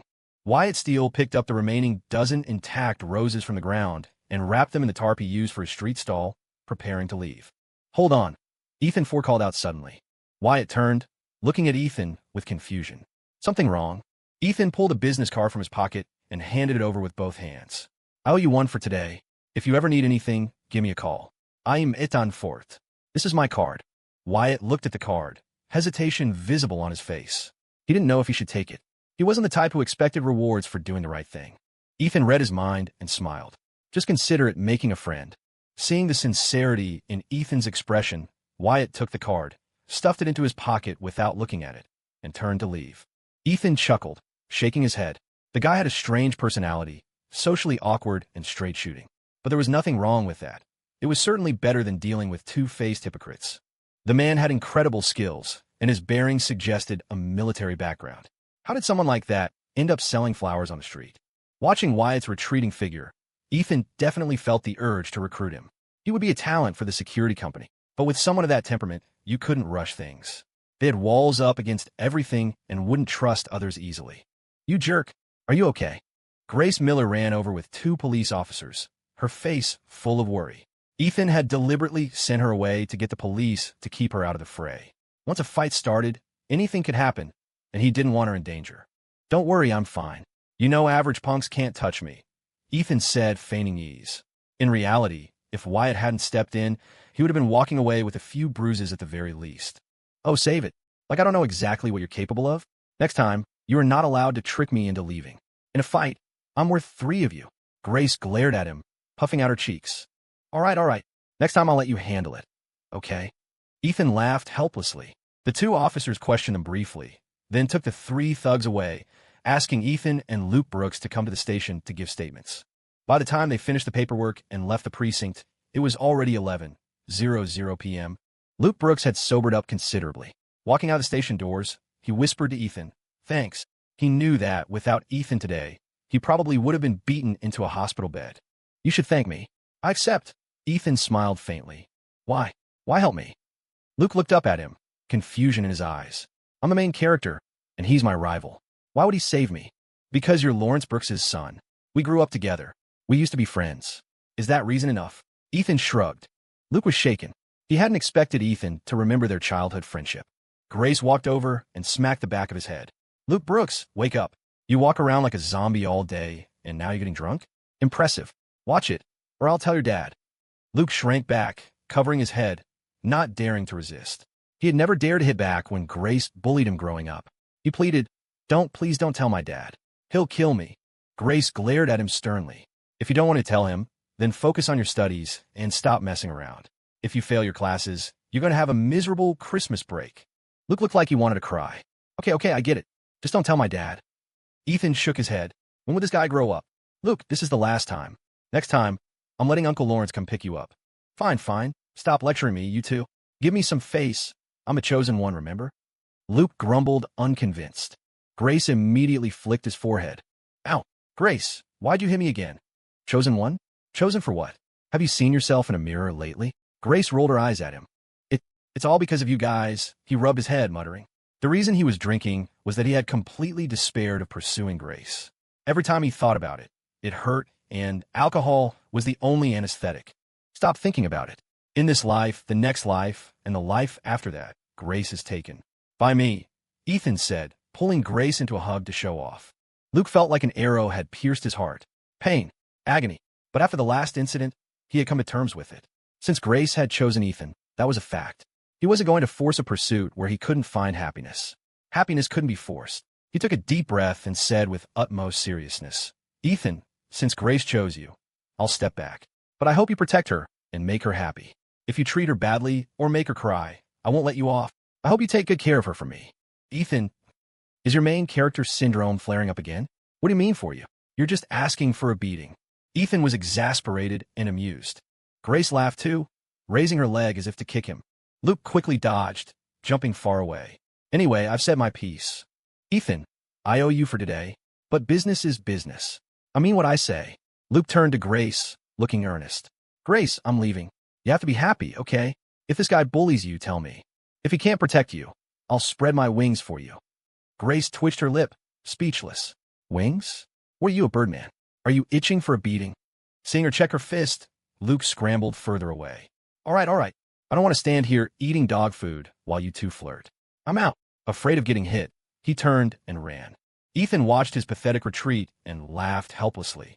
That guy is still so dramatic. But at least he has some self-awareness now. He won't object to us dating anymore. Consider the grudge settled. Uncle Lawrence must have a headache dealing with him. Grace shook her head. Ethan chuckled. He's not a bad person, really. He just hasn't been beaten down by society yet. But if it weren't for Uncle Lawrence, I wouldn't bother with him. Grace pouted. The reason Ethan helped was largely because the elders of the 3 families were close. Luke's father, Lawrence Brooks, had once been a great benefactor to both the Miller and Ford families. All right, you jerk, let's stop talking about him. It's getting late, let's go back. We'll have to buy the thermal underwear tomorrow. Grace smiled sweetly, linking her arm with Ethan's. Okay, let's go. Ethan patted her head. After walking Grace back to the girls' dorm, Ethan was about to return to his own dorm when his phone rang. He picked it up. It was Henry Payne. "Hello. Henry, what's up?" "Ethan, something happened at the Internet Cafe. Late night, West Ford Gaming, University District. A crowd had gathered outside the Internet Cafe, but no one dared to get too close. The air was thick with murmurs. "Hey man, what's going on inside? Why is everyone running out? Someone's causing trouble in there. Don't go in, you don't want to get involved." "No way, someone's messing with a place this big." "Who knows? I was planning to pull an all-nighter. Looks like that's a bust." Some customers tried to enter, but two young men wearing drop-crotch jeans and smoking cigarettes were squatting at the door. They glared at anyone approaching, sending the customers scurrying away in fear. Inside, the rows of computers were empty. Many monitors were still on, but the users were gone. About 30 people were inside, not using the computers, just sitting in the lobby smoking and messing around. Hey, waiter, give me a Coke." "Where the hell is everyone?" a young man wearing a skull necklace shouted, his legs crossed arrogantly on a table. The cafe staff were huddled behind the counter, afraid to answer. Looking at this group of thugs, anyone would be scared. These people had come in looking for trouble, beaten two customers, and scared everyone else off. With these plague gods here, no new customers dared to enter. Business was dead. "Hurry up. Stop stalling. Damn it." The skull necklace youth kicked a chair and cursed. The gang of punks behind him immediately started making noise, banging on tables, kicking computer towers, and slamming keyboards. "And Mr. Payne, what do we do?" a middle-aged supervisor asked in a low voice from behind the counter. Henry Payne's face was grim. "You guys stay here. I'll go." Henry took a bottle of Coke from the cooler, walked over alone, and placed it on the table in front of Skull Necklace. "Your Coke." Skull Necklace picked up the bottle, opened it, then suddenly feigned surprise. "Oh my God, why is this Coke cold? I forgot, my stomach is bad. I can't drink cold stuff. Come on, man, I want it room temperature. Go change it for me." Henry frowned. This guy was obviously looking for a fight, but to prevent the situation from escalating, he tried his best to suppress his anger. "Fine, I'll get you a new one." Skull Necklace lifted the Coke. Just as Henry reached out to take it, the thug suddenly let go. The bottle smashed onto the floor with a clack, splashing soda everywhere. "Oops, I handed it to you, man. Why didn't you catch it?" "Can't blame me for that." Skull Necklace spread his hands in a gesture of helplessness, but his eyes were full of mockery. He was clearly toying with Henry. "Hey, you didn't hold it steady and got my shoes all dirty. Clean them up for me. Or, licking them clean works too." Skull Necklace lifted his greasy leg onto the computer desk, gesturing for Henry to clean the soda off his shoe. "You scumbags, you're doing this on purpose." A young attendant couldn't stand seeing Henry humiliated and rushed out from behind the counter, furious. "Screw you, you little punk, what's it to you?" A thug in black stood up and shoved him. The young attendant had a fiery temper too. After being shoved, he wanted to rush up and fight, but Henry suddenly grabbed him. "Calm down," Henry whispered. Henry knew these people were here to provoke a fight. If a brawl started, they would take the opportunity to smash the machines. Westford Gaming would be out of business for at least 2 or 3 months. Even if they went to the police later, between the investigation and determining liability, it would take at least half a year, not to mention the uncertainty of getting any compensation. These people had clearly planned this. They didn't care about committing minor offenses. They wanted to see Henry fight back. That would just lead to endless bureaucratic red tape. The old Henry might have thrown the first punch, but after going through so much, he had matured. He knew how to think calmly, how to exercise restraint and endurance. Getting provoked into a fight would be falling right into their trap. Henry swept his gaze over them and said coldly, "I can see you aren't here to surf the web. Speak up. Which crew are you with?" Skull Necklace stood up, hands in his pockets, arrogant. "I'm Hightower from the University District. Never heard of me. Your cafe is pretty bold. Opening up here without saying hello. Did you get permission from Boss Cross and Mr. Frost?" "Huh." Hightower kicked the computer desk, nearly flipping it over. Hearing the commotion, the Westford employees thought a fight had started and rushed over. 7 or 8 guys ran to Henry's side. Hightower's men all stood up as well. Both sides glared at each other, the atmosphere instantly freezing. The scene was like a powder keg. A single spark would set it off. "Boss Cross, you're Damian Cross's men." Henry's face grew even colder. Damian Cross was really making his move. Damian's men had once hacked Henry deeply with knives. Later, Ethan used his connection with Victor the Reaper Vane to have Camel personally cripple those attackers, avenging him. With Damian's vindictive personality, he certainly wouldn't let it go. Plus, Westford Gaming was in the University District in direct competition with Damian's internet cafes. No wonder this was happening tonight. "Little punk, I advise you to obediently close this place down. Some businesses you just shouldn't touch, understand? Otherwise, I'll bring the boys to take care of your business every few days." "You dare?" Henry raised an eyebrow and shouted. "Screw you, what wouldn't I dare do?" Hightower poked him in the chest, glaring. The room was deathly silent. The smell of gunpowder was thick. "Well, isn't it lively in here tonight?" Suddenly, a cool voice rang out. Everyone turned to look. A refined young man was walking in briskly. "Ethan!" Henry shouted excitedly. "Mr. Ford! Mr. Ford, you're here!" "Hello, Mr. Ford." The cafe staff greeted him one after another. Ethan looked calm. He walked quickly to Henry's side and smiled. "Henry, you did good."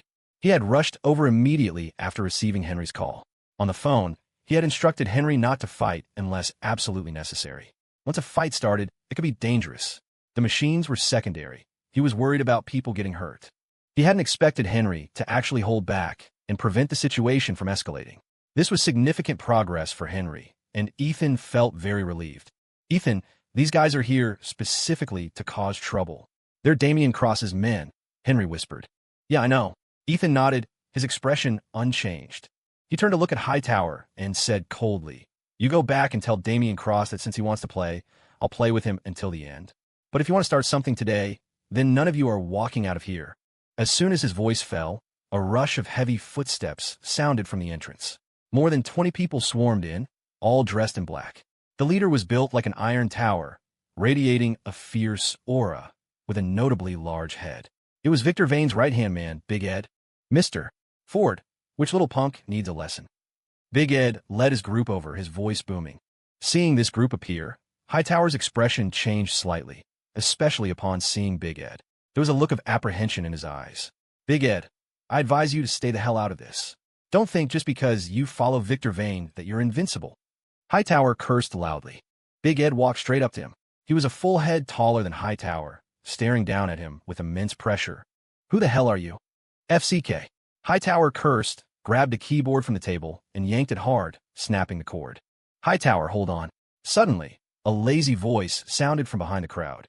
The thugs parted to the sides, making a path. A middle-aged man in a suit and leather shoes appeared behind everyone and walked to the front. "Boss Frost." Hightower took a step back, retreating behind the middle-aged man, his attitude respectful. Ethan sized up the man in front of him. Crew cut, brown glasses, suit pressed crisp. He looked like a businessman. The middle-aged man was also sizing up Ethan, his eyes strange, holding a hint of mockery. So you're Ethan Ford. Nice to meet you. I am Quentin Frost." The middle-aged man introduced himself slowly, with a smile. "Nothing nice about it," Ethan said calmly. Quentin Frost adjusted his cuffs, not annoyed. He smiled. "Boss Cross hopes that the University District will only have his internet cafes. You understand, right?" "I don't," Ethan scoffed. Quentin shrugged. "Oh, seems you're still too young. Your comprehension skills are a bit lacking. But that's okay. I'll make you understand slowly. Ethan Ford, when I was running the University District, you were probably still learning your ABCs. Some businesses you'd best not touch. Don't think Victor Vane can still protect you. He can't even protect himself right now. What's he going to cover you with? This scrap." Quentin glanced at Big Ed and his crew without a hint of fear. In fact, there was a faint tone of provocation. Quentin put his hands in his pockets, took a step forward, walked up to Ethan's face, and smiled. "Young man, you need to understand one thing. There can only be one boss in the University District, and that's me, Quentin Frost. Kid, the University District isn't a place for you to play gangster, understand?" Quentin pushed up his glasses, a ruthless glint flashing in his eyes. Ethan's expression didn't change. He replied coldly, "Where I operate isn't up to you to dictate. You don't have the qualifications." Qualifications? Of course I have the qualifications." Quentin raised his hand without turning his head. "Brothers, am I right?" "Yeah." The 30-odd men behind Quentin shouted in unison. "Ethan Ford, these are my qualifications." "Enough. Don't worry, my qualifications are enough to make you history." Quentin leaned in half an inch closer, his sinister eyes staring at Ethan, and whispered, "Going against me against Boss Cross. Be careful when you step out the door. You could be toasted at any moment." In their slang, toasted meant dead. It was a naked threat. Ethan didn't back down. Staring right back, he said calmly, "Do you believe that you won't need to wait for later? You could be toasted right here, right now. If you dare to start something today, I can make sure you don't walk out of this internet cafe." As soon as Ethan's words fell, Hightower and the gang of thugs exploded. They swarmed forward, Hightower pointing at Ethan's nose and cursing. "Screw you. Kid, what did you say? Come on. I'll kill you. FCK. Hightower, who do you think you are?" Big Ed and his crew surged forward too. For a moment, Both sides were insulting each other's ancestors back 18 generations. Every curse word in the book was flying. The scene was incredibly tense, on the verge of eruption. Bang! Suddenly, the sound of a hand slamming on a table rang out, drowning out the noise. What are you all doing here? Having a party? Two police officers walked over. The leader had a square, authoritative face. He was the one who had slammed the table. Detective Zimmer, sorry to trouble you so late at night. Ethan turned and greeted him. It was Detective Zimmer. Before rushing over, Ethan had called him to ask for help. This was the reason Ethan had confidence today. As long as Zimmer was here, these people couldn't start a riot. Zimmer strode over. The people on both sides automatically parted, not daring to block his way. After all, Zimmer was a legitimate badge carrier. None of these guys dared to mess with him. Quentin frowned. He hadn't expected Ethan to actually call the cops. Mr.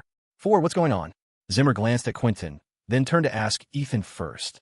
Detective, I run an internet cafe. I welcome customers to come in and spend money. But these people aren't using the computers, and they aren't letting other customers use them either. They're disrupting business order. I had no choice but to call the police, Ethan said truthfully. Zimmer scanned Quentin's men. One look, and he knew they weren't decent citizens. They were all street thugs. He looked at Quentin and questioned, What's the situation with you? Bringing so many people here, what kind of scene are you trying to make? Quentin spread his hands, adopting an innocent tone. Detective, you misunderstand me. Today is my grandma's 90th birthday. Is it illegal for me to bring friends to surf the web and celebrate? As for him saying no other customers are online, what does that have to do with us? We haven't done anything. Hey, did you guys do anything bad? Hightower grinned. No way. I'm a model citizen. Quentin pursed his lips. Detective, you see? We're all honest, law-abiding people. Why would we do anything bad? Sima scoffed. Bringing this crew to surf the web for your grandma's 90th? That's a unique excuse. Do you take us for fools? I'm warning you. Don't try any funny business. Disturbing the peace will get you locked up. Disperse immediately. Otherwise, I'll take all of you back to stay at my place for a few days. Quentin shrugged and smiled. I understand, Detective. We'll scatter right now. Looks like we can't play today. A shame we can't get online. But I'm the kind of guy who likes to bring friends to surf the web on holidays and birthdays. Hey, Mr. Ford, I'm going to be a big customer of yours in the future. Don't worry, I'll visit often. Ethan put his hands in his pockets and said coldly, You're extremely welcome. I'll accompany you until the end. Is that so? Then we'll see you another day. Bye-bye. Quentin waved at Ethan and Zimmer, smiling as he left. As soon as Quentin left, the 30-odd men behind him followed in a swarm. Once Quentin's people were all gone, the weight in Ethan's heart finally lifted, and he breathed a sigh of relief. Although he wasn't afraid of fight, if a brawl broke out here, the internet cafe probably wouldn't be able to operate for a while, and it would severely impact future business. Most importantly, once a fight started, people would definitely get hurt. If something went wrong, it could mean lives. No amount of money could replace the lives of his own people. Detective Zimmer, thank you so much. I'm really grateful you made the trip this late at night. Ethan said sincerely to Zimmer. Zimmer waved his hand. It's my duty. No need to thank me. He glanced at Big Ed and his group, frowning slightly. But, Mr. Ford, come with me for a moment. There are some words, I need to make clear to you. West Ford Gaming Office. Ethan poured a cup of hot tea for Detective Zimmer and offered him a cigarette. Detective, would you like to try a cigar later? Ethan took a box of cigars from the cabinet and placed it in front of him, asking with a smile. If he wanted to smoke them, Ethan wouldn't hesitate to give him the whole box. Zimmer glanced at it. Cuban cigars. Those cost a pretty penny. You're generous, Mr. Ford, but I'm not used to that stuff. He understood Ethan's intention, so he rejected the kindness directly. Taking handouts makes one soft. Eating other people's food shuts one's mouth. It would affect his principles. Ethan smiled. All right, then we'll stick to parliaments. Here, detective, have some tea. Zimmer didn't pick up the tea. Instead, he lit his cigarette, took a drag, and said, Mr. Ford, you're a businessman. I'm not. I'm not good at beating around the bush. I say what I mean. Mr. Ford, were those your friends just now? Ethan knew who he was referring to, Big Ed and his crew. Yeah, just some warm-hearted friends, Ethan admitted without evasion. Zimmer smoked, speaking calmly. Friends? Mr. Ford, you certainly have a lot of friends. Even gangsters. You've built such a big business at such a young age. Honestly, your future is limitless. You're young and promising. I admire you. However, as a police officer, I hope you learn to choose your friends carefully. Some people aren't suitable to be friends. This is also a piece of advice I want to give you. Ethan heard the sincerity in his words, but replied helplessly, "You're right, detective. But you said it yourself. I'm a businessman. As the saying goes, another friend is another path. Some friends you just have to make otherwise. I wouldn't have passed tonight's hurdle. If I had waited for you to arrive, this place would probably be a pile of rubble. What choice did I have? I understand what you mean, but I hope you can understand me too." Zimmer shook his head. "Try to keep some distance. You're the most promising young man I've seen. I don't want you to go astray." His words showed he valued talent and demonstrated his goodwill. "Haha, definitely. I'm always reminding myself not to go astray. You can rest assured on that." Ethan laughed heartily. Zimmer flicked the ash from his cigarette and said seriously, "Good. There are some things, some words, that can't be said openly. But you're smart. You can grasp my meaning. Mr. Ford, if anything happens, you can call me anytime. Although this isn't my jurisdiction, fate has brought us together somewhat. I can help where I can." Ethan nodded and said solemnly, "Thank you for your kindness, detective. I am incredibly grateful. I hope to make friends like you." "Huh. Making friends is no problem. But I'm not in the habit of putting handcuffs on my friends. I hope that day never comes," Zimmer said in a half-joking tone. "Of course. I'm the most law-abiding citizen around. Our group has a professional legal compliance team." Ethan smiled. "All right then. Since you understand my meaning, I won't disturb you further. It's almost midnight. I should head back." Zimmer stubbed out the half-smoked cigarette and stood up. Ethan stood up as well, suddenly raising a hand to stop him. "Please wait, detective." "HM? Mr. Ford, is there something else?" Zimmer stopped and turned back, asking in confusion. Ethan stared at him, revealing a strange smile. "I really have you to thank for today, detective. If I gave you other gifts, you probably wouldn't accept them. But I have another gift I want to give you. I think you'll take this one." Zimmer raised an eyebrow. "What gift?" Ethan tapped the desk. "A merit, a massive credit-earning bust." Meanwhile, inside a luxury private room at the Onyx Room Club near the University District, more than 10 people were drinking inside. Hostesses wove through the crowd. The noisy room was filled with colorful lights and drifting smoke. "Boss Cross, I'm really sorry. I intended to mess that kid Ethan up tonight, but I didn't expect 2 cops to show up. A real shame." Quentin raised his glass to Damian Cross. He had come to report immediately after leaving the internet cafe. Failing the task made him lose some face. "It's fine. There's plenty of time to get him. You worked hard making the trip tonight, brother. Let the boys let loose and have fun," Damian said magnanimously, acting as if he didn't care whether tonight's plan succeeded or not, highlighting his broad-mindedness. Quentin stood up and moved 2 seats closer, actively clinking glasses with Damian, holding his glass slightly lower as a mark of respect. Right, Boss Cross is right. Plenty of chances. But I still have to punish myself with a drink for tonight," Quentin said politely. Hey, no need for that. Punish what? We're brothers, I understand." Damian feigned dissatisfaction. Quentin had been operating in the University District for years. The reason he could do business there was mostly due to his good relationship with Damian, which made everything smooth sailing. For the two of them, it was a mutual need. Damian had money and could make money. Usually, he would give Quentin a monthly dividend, acting as his backer. Quentin, in turn, was responsible for the stability of Damian's business venues. The reason no one dared to cause trouble in Damian's places was precisely this. It could be said that they had a mutually beneficial cooperative relationship. They had worked together for several years, were on good terms, and called each other brothers. The two clinked glasses and downed them in one go. Damian suddenly asked, "Brother Quentin, which one of the boys led the team tonight?" "Haha, it's a good brother of mine, Hightower. That kid doesn't know anything except fighting," Quentin teased. Speaking of him, he shouted to Hightower, who was hugging a girl in the middle of the room, "Hightower, come over and have a drink with Boss Cross." "I coming." Hightower ran over enthusiastically, holding his glass. "Ah, so it's Brother Hightower? I remember now." Indeed, a very capable brother, Damian realized upon seeing him. He had drunk with Hightower a few times and met him on several occasions. He usually only dealt with Quentin and didn't know much about his subordinates. "Hello, Boss Cross." Hightower shouted carelessly, raising his glass to clink with Damian. Damian clinked glasses again and sized Hightower up. Although this young man was young, he had a mature thug aura about him. He had clearly started running the streets early. But why did Quentin suddenly promote him to handle this matter? "Brother Quentin, your subordinates are full of talent." "Huh," Damian praised. Quentin straightened his suit and smiled. "Ah, you flatter him. He still has a lot to learn. Just knowing how to fight is useless. His sister asked me to guide him more, teach him. Luckily, he hasn't embarrassed me."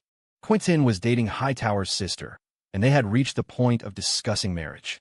Quentin treated her well and, loving the house and its crow, looked after this future brother-in-law. He intended for Hightower to share some duties and lead some brothers in the future. Hightower hadn't disappointed him either. He was clearly talented in this line of work, clean, ruthless, and deeply liked by Quentin. The only bad thing was that he was too young and aggressive, lacking restraint. But Quentin believed that with some polishing of his character, Hightower would be able to shoulder heavy responsibilities in the future. Haha, a talent indeed. Not bad, not bad.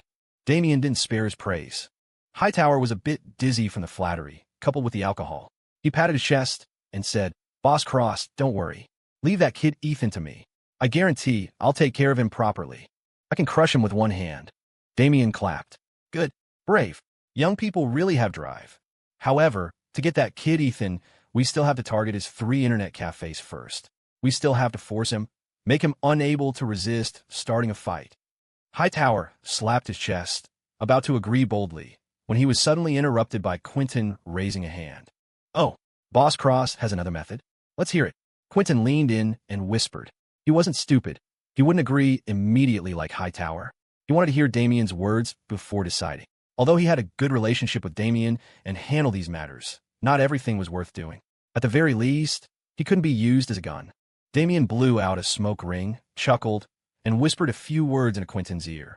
After listening, Quentin raised an eyebrow and smiled. Boss Cross's plan is good. Don't worry about those small things. I'll handle it. But who's going to make the move on Ethan? Damien sat up straight, gently patted a man on his other side, and narrowed his eyes with a smile. "Of course. I'm handing it over to Baz. Let me introduce you. This is Ray Young's brother from Thunder Bay, Barry Baz Mitchell." Barry Baz Mitchell. A look of surprise appeared on Quentin's face. The Thunder Bay crew had recently been targeting Victor Vane's venues. Rumor had it they put Victor in the hospital, and he still hadn't come out. It had caused quite a sensation. And among the Thunder Bay people, the name rising to fame recently was Baz Mitchell. Anyone who dared to move on Victor Vane in Chicago was likely no pushover. "Aha, Brother Baz, hello. I've heard a lot about you." Quentin piled on a smile, getting up to shake Baz's hand. Baz stood up for a brief shake. "Hey, you're too kind." After shaking hands, Baz sat back down, crossed his legs, and started cracking sunflower seeds. He had no intention of getting cozy with Quentin. This made Quentin feel a bit awkward and annoyed. This guy was arrogant enough, worthy of coming from Thunder Bay. But Quentin was a sophisticated operator in this world. He wouldn't throw a fit over such a small thing. Instead, he said generously, "With Brother Baz helping Boss Cross, taking care of that kid Ethan will be a breeze."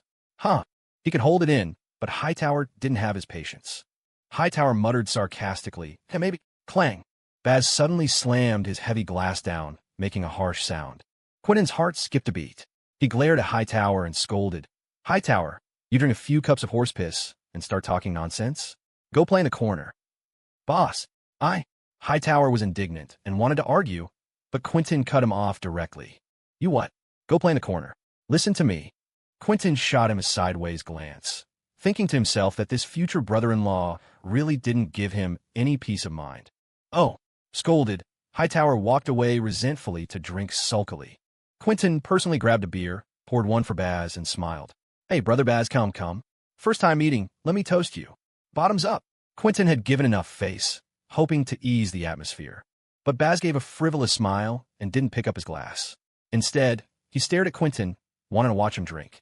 A trace of malice flashed in Quentin's eyes, but he kept his expression smooth, tilting his head back to drain the glass. Damien knew Baz's arrogance. Other than the Thunder Bay boss Ray Young, he didn't respect anyone. Damien stood up to smooth things over, laughing. Brother Quentin has a good capacity for liquor. Come, I'll drink a few with you. We said we wouldn't go home until we're drunk tonight." Good. "Come on, Boss Cross, let's clink one." Quentin turned to Damien, smiling. Halfway through the drinking session, Quentin used the excuse of going to the bathroom, and Hightower followed him out. The two stood at the bathroom entrance smoking. Boss, that Baz is a piece of trash. Who does he think he is? If I run into him outside, watch me take care of him. Damn it." Quentin sneered. "Nothing worth getting angry about. People like that don't last long. Hightower, remember, you can do the small stuff, but leave Ethan alone for now. Let the Thunder Bay guys handle the dirty work like that," Quentin instructed. Understood, boss. I'll go mess up Westford Gaming in a couple of days." Hightower laughed. Quentin nodded. After thinking for a moment, He said, "Be clean when you do it. Don't let anyone catch you by the tail." "Boss, no problem. I know how to do it," Hightower said with full confidence. 2 days later, 1:00 a.m. Westford Gaming was still packed. All the machines were taken. Henry Payne was making a round, preparing to return to the office to rest.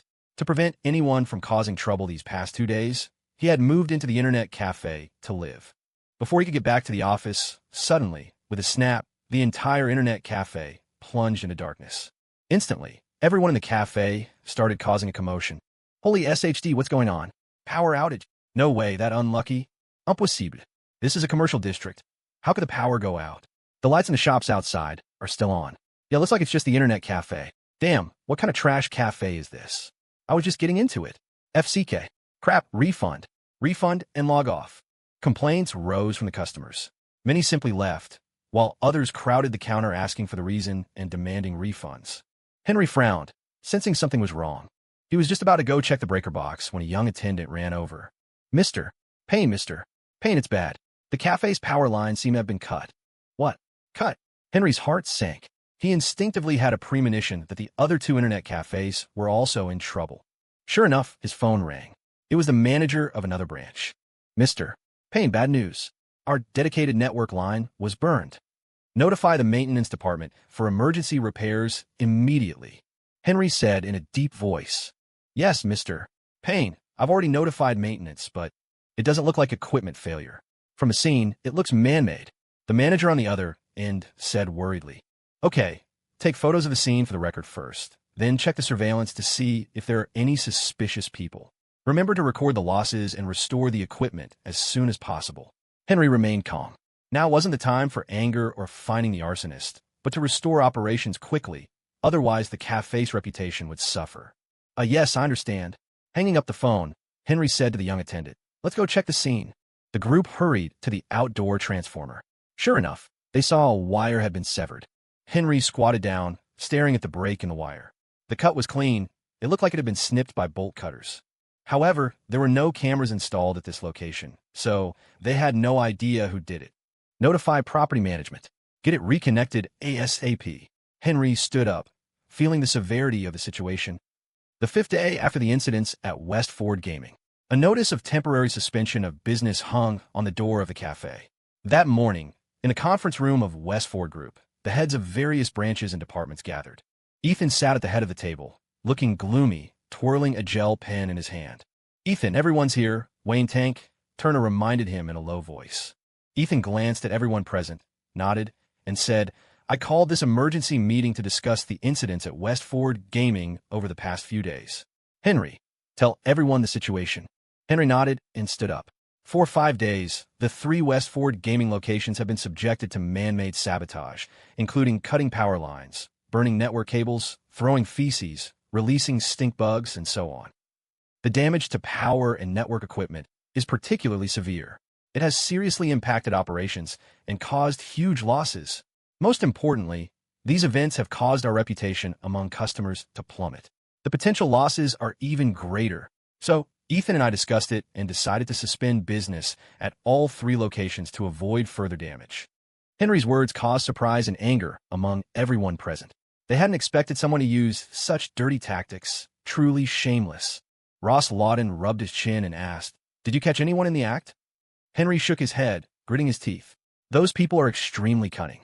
The timing of their sabotage is completely random. I had people watching and guarding, but even if we saw them, they'd run immediately after doing the damage. We couldn't catch them at all, and they wear masks. Even the surveillance can't capture their faces. Filing police reports has led to no leads." Ross frowned. "That means no witnesses, no physical evidence, and we don't even know who the saboteurs are. This is a bit tricky." Wayne slammed the table in anger. "Needless to say, it must be Damian Cross pulling the strings, or that guy named Quentin Frost. Ethan, let's just take the police and grab them for a confrontation." Ethan shook his head. Since they dared to do this, they've already anticipated such things. If we grab them, do we have evidence? Can we convict them? Even with evidence, as long as it's not complete, will they admit it? This method won't work. Wayne opened his mouth, speechless. "Ethan, then what do we do? Do we just stay closed forever? Get hit as soon as we open?" Ross thought for a moment and said, "If we can catch a breakthrough point, as long as we can link it to them, I can put them all in a dark cell. The most important thing is this breakthrough. Ethan stopped, twirling his pen, a glint flashing in his eyes. Ross is right. There must be a breakthrough. If we can't find this breakthrough ourselves, then we'll let them deliver it to our doorstep. Wayne was stunned. Everyone else was stunned too. A breakthrough can deliver itself. Wayne scratched his head, not understanding the meaning. Ethan knocked on the table and sneered. Yes, let them deliver it. Henry, tomorrow, open the cafe in the University District. Keep the other two closed. Henry seemed to think of something, a look of realization appearing on his face. He nodded in response. Okay, Ethan, I'll go over first thing tomorrow morning. Ethan turned to Wayne. Hank, Westford Electronics has a lot of staff. Arrange some manpower to guard the perimeter of the internet cafe. I'll have Big Ed coordinate with you. Understood. Wayne nodded heavily. Ethan looked at Ross and instructed, Ross, prepare to sue Maximic. Use whatever pretext you can. Don't let Damien Cross run. President, no problem. I'm good at this. Ross pushed up his glasses, smiling like an old fox. Ethan turned to Henry. Henry, have Westford Gaming's finance department calculate the losses. Try to make it as large as possible. Arrange the loss inventory in advance. Okay, I'll notify the finance department shortly, Henry responded. Ethan gripped the pen tightly, his voice cold. Since Damien Cross wants to play so badly, we'll play a big game with him. The next day, 11:00 p.m. The street outside Westford Gaming was deserted. Two motorcycles approached from the distance and stopped at the mall entrance. Hightower, we're here. How do you want to play tonight? Haha. A youth in a black hoodie asked with a grin. Just burn the transformer box and retreat. Save the trouble. Hightower laughed ruthlessly, patting the backpack in his hand, which contained homemade Molotov cocktails. Hey, Westford Gaming is stubborn enough. We've hit them so many times, and they still dare to open for business. We'll bankrupt them. Skadowing. The hoodie youth said excitedly. Doing this kind of thing gave him a rush. Hightower sneered. As long as they're open for a day, we hit them once. We'll hit them until they close. Augur, go scout first. See what the situation is inside. The guy named Augur looked ordinary, wearing black-rimmed glasses. He didn't look like a thug. He was the one who scouted first every time. As long as no one was guarding and no police were staked out, they could move. Smash, burn, turn, and run. The whole process took less than 10 seconds. Even if they wanted to catch them, they couldn't. You got it, Hightower. I'm on it. Augur responded, straightened his jacket, shoved his hands in his pockets, put on his hood, and walked toward the internet cafe. About 10 minutes later, Augur walked quickly out of the cafe and whispered to Hightower, Hightower, there are two attendants guarding the door, and the people inside are a bit alert. We can't touch the network cables, but no one is watching the transformer box. Hearing this, excitement appeared in Hightower's eyes. He threw away the cigarette in his mouth and grinned. Good. Seems they still haven't learned their lesson. Then let's teach them another one. Smokey, you come with me. You two stay here for pickup. With that, Hightower pulled on a black mask, revealing only his eyes. He waved his hand and said viciously, Let's go. Let's send them some warmth. Hightower and Smokey, wearing masks, used the cover of night to sneak into the mall complex. Westford Gaming was located inside the mall, but its dedicated transformer box was located in a corner of the exterior corridor. That was their target.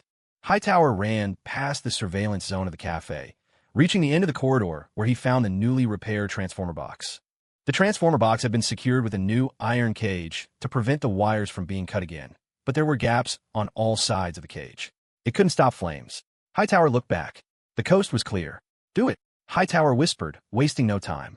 He pulled a bottle of kerosene from his backpack. Lamp oil, extremely flammable.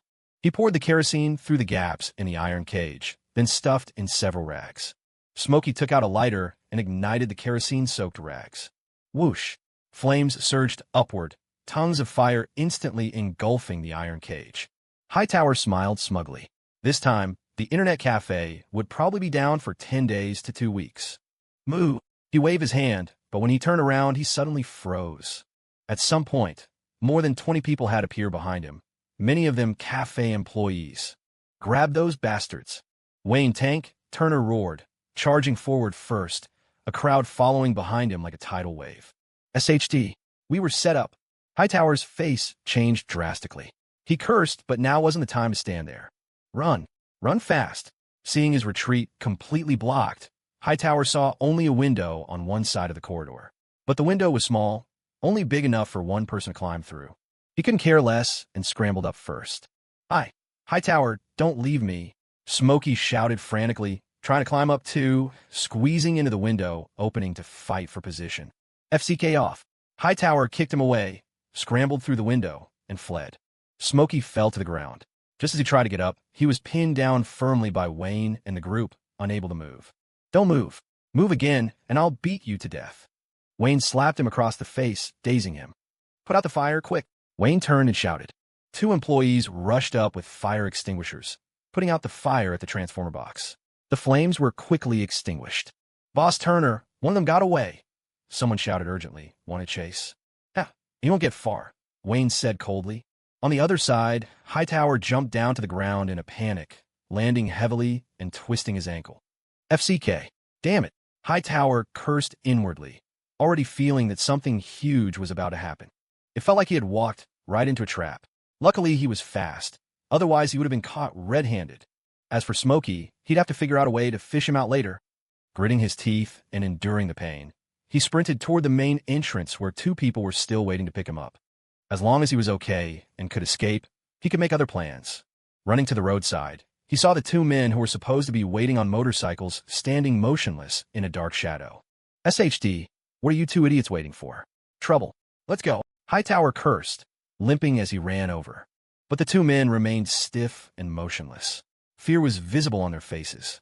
They opened their mouths as if to speak, but didn't dare. When Hightower reached the motorcycles and saw they still hadn't moved, a sense of dread suddenly rose in his heart. Clang, clang. Suddenly, strange sounds echoed from all around, like metal striking metal, followed by countless footsteps. Where do you think you're going? A clean-cut young man walked out of the darkness ahead, hands in his pockets. It's you. Hightower's pupils constricted violently. The clean-cut young man in front of him was the behind-the-scenes boss of the internet cafe, Ethan Ford. He was completely stunned, his heart shaking violently. Ethan appearing here meant his two lackeys had been neutralized. Sure enough, Big Ed was following behind Ethan. Behind the two lackeys, two men stepped out, holding shining weapons against the lackeys' backs. No wonder they hadn't dared to move. Before he could recover, dense silhouettes emerged from the formerly deserted street ahead. At a glance, they were uncountable. Many of them held steel pipes and pitchforks. His pupils shrank, instinctively backing away. He wanted to turn and run. But looking back, just as many people appeared behind him, all dressed in black, cigarettes in their mouths, looking fierce. Both ends of the street were blocked. A look of despair appeared in Hightower's eyes. Only two words remained in his mind. It's over. Big Ed sprinted forward and kicked him in the stomach. The immense force sent Hightower flying backward several meters. Pain. He felt as if his internal organs had been shattered. He struggled to prop himself up. Looking up, Big Ed was already in front of him, that massive head and fierce, square face terrifying to behold. Get up. Big Ed yanked his mask off with one hand and lifted him from the ground like a baby chick. Hightower went completely limp. Fear occupied his mind, his hands trembling uncontrollably, leaving him with no will to struggle or resist. Weren't you pretty tough a while ago? Let's see you be tough now. Big Ed sneered, slapping him across the face with a backhand. Smack! The slap was crisp and loud, instantly swelling his cheek. Mr. Ford, how do we handle this? Big Ed dragged him over to Ethan. Ethan kept his hands in his pockets, staring coldly at Hightower. Hightower felt his blood run cold under that icy gaze, a chill running down his spine. He didn't dare make eye contact. Ethan suddenly grabbed a handful of his hair and said coldly, Damian Cross and Quentin Frost like to play, right? I said I'd play with you until the end. Since the game has started, don't think about stopping. It's life or death. Falling into my hands today will be something you regret for the rest of your life. Hightower thought Ethan wanted to cripple him. His face turned pale with fright. You don't touch me. Quentin Frost is my brother-in-law. If you touch me, he definitely won't let you off. If you let me go, I promise. I promise I won't look for trouble with you guys ever again. Before he could finish, Ethan let go of his hair and slapped him. It knocked him dizzy. Ethan pulled out a handkerchief, slowly wiping the blood from his hand, and said indifferently, It's too late to say that now. Hearing this, Hightower's eyes filled with terror, his legs shaking uncontrollably. Ethan waved his hand and said calmly, Big Ed, take them away. Take them to your place. They might have to stay there for a while. No problem. I'll show them some hospitality. Big Ed grinned, emphasizing the word hospitality. Anyone could hear the implication. Take him away. We'll have some fun when we get back, Big Ed told the minions behind him. Hightower was dragged away like a dead dog. Big Ed whispered, Mr. Ford, want me to cripple him? Ethan shook his head and smiled. Keep him, he's still useful. Do as I say. Go notify Damien Cross. Say Hightower has already implicated him, identifying him to the police as the one who ordered all of this. Then, go make an appointment with Quentin Frost. Tell him Hightower is in my hands. If he wants Hightower to come out in one piece, he needs to come to the Metro Hotel tomorrow night at 9 o'clock. Alone. Big Ed listened intently. After hearing the plan, a light flashed in his eyes, and he said excitedly, Mr. Ford, that's brilliant. Hightower was the breakthrough. As long as Damien Cross knew Hightower had implicated him, regardless of whether Damien believed it or not, suspicion toward Quentin would be planted. Then, if Quentin went to meet Ethan alone, Damien would inevitably suspect Quentin of flipping or backstabbing him. No matter the outcome, Damien would no longer be able to fully trust Quentin. He might even become extremely suspicious of him. Big Ed had seen many street thugs, but it was his first time seeing someone who could manipulate minds like this. He was deeply impressed. The soldier was right, Mr. Ford's depth was unfathomable. Don't look at Mr. Ford as just a civilian. He really wasn't someone to mess with. Mr. Ford, should we rough that kid Hightower up a bit? Big Ed whispered. Ethan smiled. Of course. Let him know he has no choice. Unless he sells out Quentin, he has no value staying alive. And make him believe Quentin has already abandoned him. Big Ed clapped his hands excitedly. Ah, Mr. Ford, I get it. Mr. Ford, then I'll go handle that kid first. Ethan nodded. Go ahead. Big Ed bowed to Ethan. It was genuine admiration. Big Ed left with his men, and Henry walked over. Ethan, do we start the operation tomorrow? A ruthless look gradually emerged in Ethan's eyes as he said indifferently, Yeah, it's time to make them pay the price. The next day at noon, Maximic. Damien Cross was sitting leisurely at his tea table, tasting tea. Sitting across from him was Barry Baz Mitchell. Baz, try this. A friend of mine brought this Pre-Ching Ming Longjing back from Hangzhou. The taste is quite good, Damien offered. He didn't actually know much about tea, but he wanted to show off his high-class taste in front of Baz. Baz took a cigarette, tapped it on the table, and said disdainfully, Tea? Boring. I only drink booze. Damien put down his teacup and smiled. Hey, booze is good. Tea is good. You should try everything. Baz lit the cigarette, squinting. Boss Cross looks to be in a good mood today. You didn't call me here just to drink tea, right? I don't have that much time. Damien laughed. Haha, Baz, you're still so impatient. I called you here today because, of course, there's something in it for you. With that, Damien opened the drawer under the table, took out a gift box, and pushed it in front of him. Baz glanced at it and asked, Boss Cross, isn't it a little early for holiday gifts? Hey, look inside and you'll know. Damien also lit a cigarette. Baz took the box and opened the lid. Stacks of red bills were revealed before his eyes. 10 stacks. A clean 100,000. Boss Cross really is generous. Haha, I love doing business with friends like you. A smile finally appeared on Baz's face as he closed the lid. Damien chuckled lightly. It's only right. I asked you brothers to handle that Ethan matter. I can't let brothers work for free. Besides, Boss Young and I go way back. Now that he intends to come out here, I should show some appreciation. Baz stroked the box, greed visible in his eyes, and smiled. Then I won't be polite. Boss Young also said Boss Cross isn't a stingy man. If you need anything in the future, just ask us. Haha, Baz, hearing you say that makes me very happy, Damien rejoiced. With Victor Vane's power waning, he needed to build a good relationship with the Thunder Bay crew. Having Thunder Bay support in Chicago would save him a lot of trouble and serve as insurance. Businessmen should be like this, clearing connections up, down, left, and right. That was harmony. Knock, knock. There was a knock on the door. Come in. Damien looked up and shouted. The door opened, and a middle-aged man in a suit walked in, approaching the tea table. Boss Cross, please review the recent revenue for the internet cafes. You were right. Business has been much better these past few days. The suited man said excitedly. Damien flipped through the documents, smiling smugly. Naturally, he knew this was the result of Quentin's people's work. With Westford Gaming closed, those customers had no choice but to come to his cafes. All right, I got it. Go back to work. Damien put down the file and waved his hand. Yes, sir. The middle-aged man retreated. Baz finished his cigarette, stubbed it out, and stood up. Boss Cross, I have something to do, so I won't keep you company with the tea. Call if you need anything. Damien guessed he was eager to go back and take credit. He feigned an attempt to keep him. Hey, what's the rush? Have a few drinks with me at lunch. I already had my secretary book a private room. No need. Another day. Baz refused directly, not standing on ceremony at all. All right, then I won't keep you. Next time, I'll definitely treat you to a drink at my bar. I'll walk you out. Damien stood up. After sending Baz off, Damien returned to his office humming a tune, in a delightful mood. Ring, ring. Suddenly, the landline rang. He went over to pick it up. Hello, it's me. What? Hightower was grabbed by the cops. What's the situation? What? HM? Hightower implicated me? Who said that?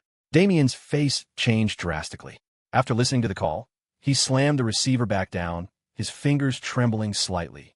The call was from one of his subordinates. The news that Hightower had been arrested came from Victor Vane's side, and they said with certainty that Hightower had given him up. This news was undoubtedly a bolt from the blue for him. Although he couldn't verify the authenticity of the news yet, it left his heart hanging in suspense. He frowned, feeling uneasy, pacing back and forth, thinking, if this news was true, it meant the cops might already be watching him. Hightower was an ironclad witness.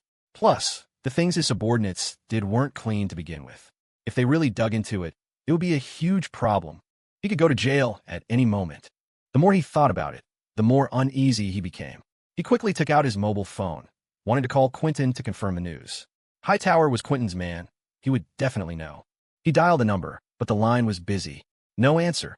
Suddenly, the sound of rapid footsteps came from outside the door. Then the door was pushed open, and a person walked in quickly. It was Quentin. Quentin's face was very ugly as soon as he entered. He said in a deep voice, Boss Cross, something happened to Hightower. Hearing from Quentin that something happened to Hightower, Damien's heart skipped a beat. Was Hightower really caught by the cops? Is the rumor true? What happened? What's wrong with Hightower? Damien asked urgently. Quentin's face was grim. Hightower and a few of my brothers went to do the job last night and haven't come back. Their phones aren't going through. We've lost contact. Job? What job? They went to Westford Gaming. Damien guessed. Quentin looked surprised. HM? Boss Cross, how did you know? Yeah, they went to Westford Gaming. It reopened yesterday. Hightower said he'd go mess it up. I went out yesterday and only found out when I got back. But I haven't seen them return all night and all day, and I can't get through to their phones. I'm afraid. Something happened. Damien frowned, sitting at the tea table. He lit a cigarette on his own, pondering. Do you think Hightower got grabbed by the cops? I don't know either. The most important thing now is to find out his whereabouts. Quentin said gravely. Damien blew out smoke. Whereabouts? They went to hit Westford Gaming last night and didn't come back. Where do you think they are? If not in Ethan's hands, then they must be in the precinct. To tell you the truth, I just received news that Hightower has likely fallen into police hands, and he's going to implicate me. Did you know that? What? Fallen into police hands? Where did you hear that? Quentin's face showed shock, no longer able to remain calm. My people heard it from Victor Vane's side. If Hightower is missing, then it's basically confirmed. The most important thing now is, will Hightower sell me out? There was anger in Damien's voice. What he hated most was betrayal. If Hightower sold him out, he definitely wouldn't be able to escape involvement. To him, that was tantamount to betrayal. No, he won't. Hightower is a bit reckless, but he would never sell us out. I trust him on that. Quentin said with certainty. Brother Quentin, are you really that confident? Damien said abruptly. He had been in the underworld for many years and seen all kinds of people. He had seen plenty of people who talked about brotherhood and loyalty usually, but flipped when it mattered. Quentin was Hightower's brother-in-law, so naturally, he trusted him. But Damien didn't have that deep of a relationship with Hightower. If Hightower confessed that he ordered the hit on Westford Gaming, it would drag him straight into the water. How could he believe Hightower would keep his mouth shut? Boss Cross, what do you mean by that? Do you not trust Hightower? Or do you not trust me? Quentin's face darkened instantly. Damien didn't answer the question. Instead, he said coldly, Brother Quentin, Hightower is your man. I don't want him saying things he shouldn't say to the cops. You understand? Hightower is your responsibility. You must investigate this clearly, find Hightower, and warn him not to talk nonsense. Quentin sensed the distrust in his words and felt a chill in his heart. Fine, no problem. But shouldn't we find the person first? Boss Cross, you have connections with some of the nearby precincts. Shouldn't you help find him first? Damien glanced at him and nodded. I'll make some calls later to ask. Control your people for the next few days. Don't cause trouble. With Hightower in trouble, the heat might be on. Quentin didn't speak. He sat down and lit a cigarette. The office fell into a deathly silence. The The atmosphere between the two was eerie. Just then, a ringtone broke the calm. It was Quentin's cell phone. Quentin took out his phone. It was a strange number. He answered immediately. "Who is this?" "That Quentin Frost, right?" A deep voice came from the other end. "Who the hell are you?" Quentin raised an eyebrow. "Ah, you don't need to worry about who I am. I'll just say one thing. You don't want Hightower to go to jail lying down, do you?" Quentin's heart seized. He shot up from his seat, demanding, "Hightower is in your hands?" Listening from the side, Damien's heart also tightened, staring closely at Quentin. The person on the other end continued, "That's right. Hightower is in our hands. If you want him safe and sound, come to the Metro Hotel, Box 888, tonight at 9 o'clock. Our Mr. For wants to see you. You're Ethan's man." Quentin's face changed drastically. If Hightower had fallen into Ethan's hands, it was truly ominous. "Pass a message to Ethan. If Hightower is missing any parts, I'll pay it back on him 100-fold. Quentin threatened fiercely. "Quentin, are you qualified to negotiate with us? If you don't come tonight, wait to collect Hightower's corpse." The person on the other end said. Just as Quentin was about to explode, the other party hung up. "FCK him." Quentin cursed, his face gloomy enough to drip water. Damien stubbed out his cigarette and asked quickly, "Who was it?" "Found Hightower. It was Ethan's man. Hightower is in Ethan's hands. They invited me to meet at the Metro Hotel tonight at 9. Quentin said truthfully. Hearing this, Damien's heart sank. "Ethan invited you to meet at a hotel. Probably nothing good. I don't know yet, but I have to make this trip," Quentin said firmly. If he didn't get Hightower out safely, his subordinates wouldn't follow him anymore. Morale would scatter. Most importantly, Hightower was his future brother-in-law. Damien knocked on the table, glancing at him. Ethan caught Hightower and now wanted to negotiate. He was probably using Hightower as a bargaining chip. What could the two of them trade? One could guess with their toes. Ethan was definitely coming for him. If this guy Quentin reached some kind of cooperation with Ethan, wouldn't he be stabbed in the back? Damien took out a cigarette and handed it to Quentin. "Brother Quentin, that kid Ethan is as cunning as a fox. Dealing with him, you have to be careful. If anything happens, call me anytime. If, and I mean if, as a last resort, it might be best if Hightower disappeared." As he spoke, a ruthless look flashed in his eyes. Quentin raised an eyebrow. He didn't take the cigarette. Anger appeared in his eyes as he questioned, "Boss Cross, what do you mean? You want Hightower dead?" Damien said coldly, "That is the best scenario for us, isn't it?" Quentin suppressed the anger in his heart, playing with his lighter, flicking it on and off. "Boss Cross, is it necessary to be so extreme?" Damien took the cigarette back and lit it himself. "I don't want to go that far either. It's best if we don't have to." He pushed the lighter in his hand toward Quentin and continued, "But, Brother Quentin, being in this life, don't we all have this awareness?" Quentin stood up, grabbed Damien's lighter, and smashed it hard against the floor. Bang! The lighter exploded on the ground. "Boss Cross, you're drunk. I hope this is the last time you say something like that to me." "Quentin, what is the meaning of this?" Damien roared, slapping the table so hard it shook. "You should understand exactly what I mean, Boss Cross," Quentin replied coldly. With that, he turned and left without looking back. Damien watched helplessly as Quentin walked out. Unable to contain his rage any longer, he grabbed a teacup from the table and smashed it on the floor. Crash! The cup shattered. "Son of a BTCH. Just a dog working for scraps, and he dares to give me attitude." Damien's face was twisted with fury, cursing loudly. In his eyes, Quentin was no different from Baz, just a dog he paid to do work. He had given him plenty of benefits over the years, yet he dared to speak to him like that. After his anger subsided, he quickly calmed down. Hightower wasn't with the police. He was in Ethan's hands. But the difference wasn't significant. If Ethan sent Hightower to the police station, Hightower was still very likely to implicate him. Otherwise, news wouldn't have leaked from Victor Vane's side. He didn't dare bet on Hightower keeping his mouth shut. Now Ethan wanted to meet Quentin alone. If it wasn't for a peace talk, there would be no need to meet. It seemed Ethan wanted to use Hightower as a bargaining chip to make some exchange with Quentin. This was highly probable. Quentin, would he flip? Damien's face changed drastically at the thought. He couldn't sit and wait for death. He had to prepare. Pacing around the office a few times, he suddenly took out his phone to make a call. "Little Sue, call legal manager Gua over to see me. Also, give me a plane ticket to New York for tomorrow." Yes, tomorrow. He planned to go out of town to lay low and see what happened with Quentin. He prepared for the worst. If Hightower exposed him, he would use all his legal resources to fight it. As long as the physical evidence wasn't complete, he could still maneuver for a while, and then figure out a way to rescue Hightower, the witness. If Quentin dared to flip, he would use his Thunder Bay connections to make Quentin pay a painful price.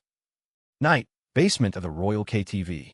In the dim basement, Hightower was tied to a chair alone, unable to move. His spirit was withered, his eyes lifeless. He was exhausted from struggling, coupled with not eating or drinking a drop of water for a day and night, and being beaten all night. He couldn't sleep or rest for a moment.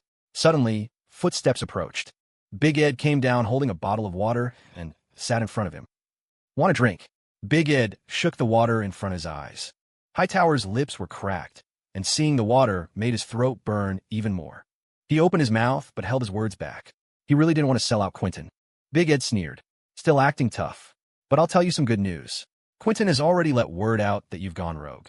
Now, as soon as you appear, he'll definitely throw you into the river. He's in a hurry to cut ties with you." Hightower's pupils constricted violently. He croaked, "No, impossible." Big Ed crossed his legs, speaking with certainty. "Hey, you're too naive. In this world, for money, is anything impossible? Now, even if you identify him as the one who ordered you to cause trouble, he has plenty of ways to disassociate from you. Don't you know what kind of person Quentin is? Even if he didn't want to do it, do you think Damien Cross wouldn't make him? Will Damien Cross let you go? Stop being naive." Hightower's face instantly turned pale. He knew what kind of person Damien Cross was.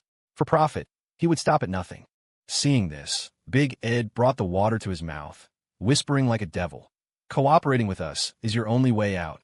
If you don't cooperate, tomorrow there will just be another floater in the lake." Hightower broke out in goosebumps, a chill shooting from the soles of his feet to the top of his head. A moment later, he moved his mouth and actively drank the bottled water from Big Ed's hand. 9 p.m., Metro Hotel. Quentin drove to the hotel as agreed.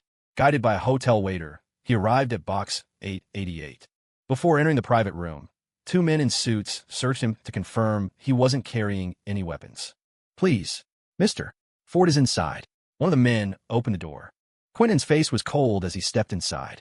As soon as he entered the room, he saw only two people, Ethan Ford and Henry Payne. "Hey, you're here. Seat." Ethan smoked a cigarette, neither standing up nor intending to shake hands. Quentin sat opposite Ethan and said coldly, "Cut the crap. Name your conditions. What will it take to release him?" Ethan stood up, turned to pour a glass of red wine, and said without looking back, "Before discussing that, I want to confirm something first. Who ordered Hightower to mess with my internet cafe? Was it you or Damien Cross? Or rather, was it Damien Cross who told you to mess with me?" With that, Ethan turned around, staring at him coldly. Quentin snorted. "Ethan, aren't you asking what you already know?" "I'm asking you to answer," Ethan shouted. Quentin's face flushed with anger. Having run the university district for so long, when had he ever been yelled at by a young man? But reason made him calm down. He said in a deep voice, "It was Damien Cross who told us to do it. He told us to make it so you couldn't operate." Satisfied with that answer. "So, the cutting of power lines, burning of network cables, throwing feces, bugs, and all those things at our internet cafes. Damien Cross ordered you to do them, and you admit it?" Ethan continued to ask. "Yeah, I admit it. What exactly are you trying to say? Don't fucking waste my time. Where is Hightower?" Quentin slammed the table, demanding. He felt a bit uneasy and anxious, but right now he just wanted to get Hightower out. Ethan swirled his wine glass. "Since you admit it, that's good. Hightower? I don't know who you're talking about." "HM? What did you say?" Quentin was stunned, not knowing what Ethan meant. Ethan smiled. "Oh, right. Are you talking about one of those lackeys? Saw the... If so, he's already in the precinct, and he's already handed over all the material evidence of your crimes. That lackey you call Hightower will probably identify you personally." Quentin's face changed drastically. He slammed the table and stood up, shouting hysterically, "Ethan, what do you mean?" He suddenly felt this negotiation was a trap. Ethan didn't intend to negotiate at all. A ruthless look flashed in Ethan's eyes as he said coldly, "You ask me what I mean? I'm telling you kindly. I want to invite you to prison." Beside him, Henry stood up, turned off the video camera hidden in the corner, and took out his phone. "Detective Zimmer, your man is here." Quentin's face instantly turned pale, staring at Ethan in shock. Ethan didn't want peace. He wanted to put him away. This young man was too damn vicious. This was a trap from start to finish. Damien's words suddenly flashed through his mind, and everything became clear. The news about Hightower being caught was definitely leaked to Damien by Ethan on purpose, then purposely inviting him out alone to negotiate. The underlying purpose gradually emerged: to make Damien suspicious of him. daring not to trust him anymore. That way, Damien definitely wouldn't collude with him, and even less likely use resources to fish him out of the police station. FCK, so ruthless. At this moment, he felt fear toward the young man in front of him. Deep fear. This young man was terrifying. In an instant, Quentin figured out many things, but it was too late. He collapsed in his seat, limp. Bang! The door burst open. Detective Zimmer rushed in with a group of officers. 2 officers immediately put the silver bracelets on him. Quentin looked numb, despair appearing in his eyes. It was over. Everything was over. Zimmer walked up to him and said coldly, "Quentin Frost, you are suspected of damaging others' property, involvement in multiple violent incidents, robbery, and intentional injury. Please come with us." Quentin Frost was dragged away by 2 officers, facing a sentence that would likely span decades. Detective Zimmer watched him go, then turned to Ethan Ford with a faint smile. "Mr. Ford, I really have to thank you for this." Ethan kept a serious expression. "Helping the police remove a threat to the community is just my duty. If anything, I should be thanking you." Zimmer couldn't help but chuckle at Ethan's earnest demeanor. "Mr. Ford, you can run your business with peace of mind now, right?" He understood perfectly well that the credit Ethan had handed him was simply a tool to remove a business obstacle. It was a tacit understanding between them. "Of course, thanks to you. But there's still one more person before I can truly rest easy," Ethan said with a light laugh. "Damien Cross." "I know. Rest assured, we won't let any criminal slip through the cracks," Zimmer said sternly. "I believe you completely, Detective Zimmer. With you around, Chicago is a safer place," Ethan said sincerely. Zimmer waved his hand dismissively. "No need to butter me up. I'm just doing my job. I'll say it again. I hope you keep your business clean, Mr. Ford. Don't go down the wrong path." With that, Zimmer turned and walked away. Ethan watched his retreating back, falling into deep thought. Could anyone hoping to complete the accumulation of primitive capital truly avoid the gray areas? It was wishful thinking. Ethan understood the rules of the game intimately. The world wasn't black and white. It was complex. For every beam of light, there was a shadow, and between them lay a vast gray expanse, the playground for speculators and profit seekers. Walking in that gray space was like dancing on a knife's edge, yet countless people flocked to it. Detective Zimmer was a righteous man, perhaps a bit idealistic. What he expected was noble, but not entirely realistic. If he didn't understand that, he would find it hard to survive within the system. "Ethan, are we moving on Damien Cross?" Henry Payne asked quietly from beside him. "Yeah," Ethan smiled. "Tomorrow morning, it's time to take out the trash."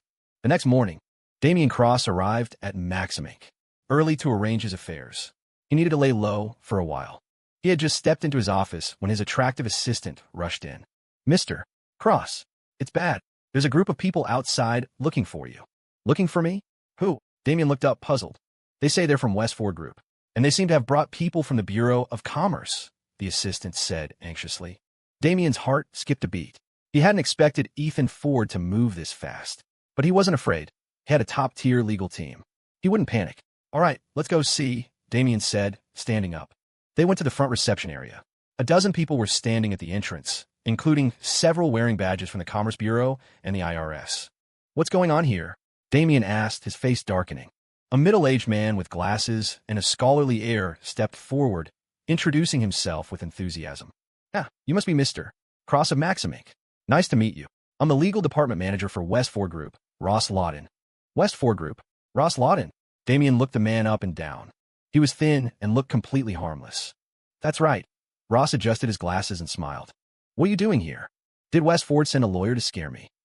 "Ah." Damien scoffed. "Go call our legal department down here." Moments later, the 5 members of Maxim's legal team arrived, led by their director, Greg Stone. Greg puffed out his chest and confronted Ross. "I'm Greg Stone, legal director for Maxim Inc. If you have any business, discuss it with me.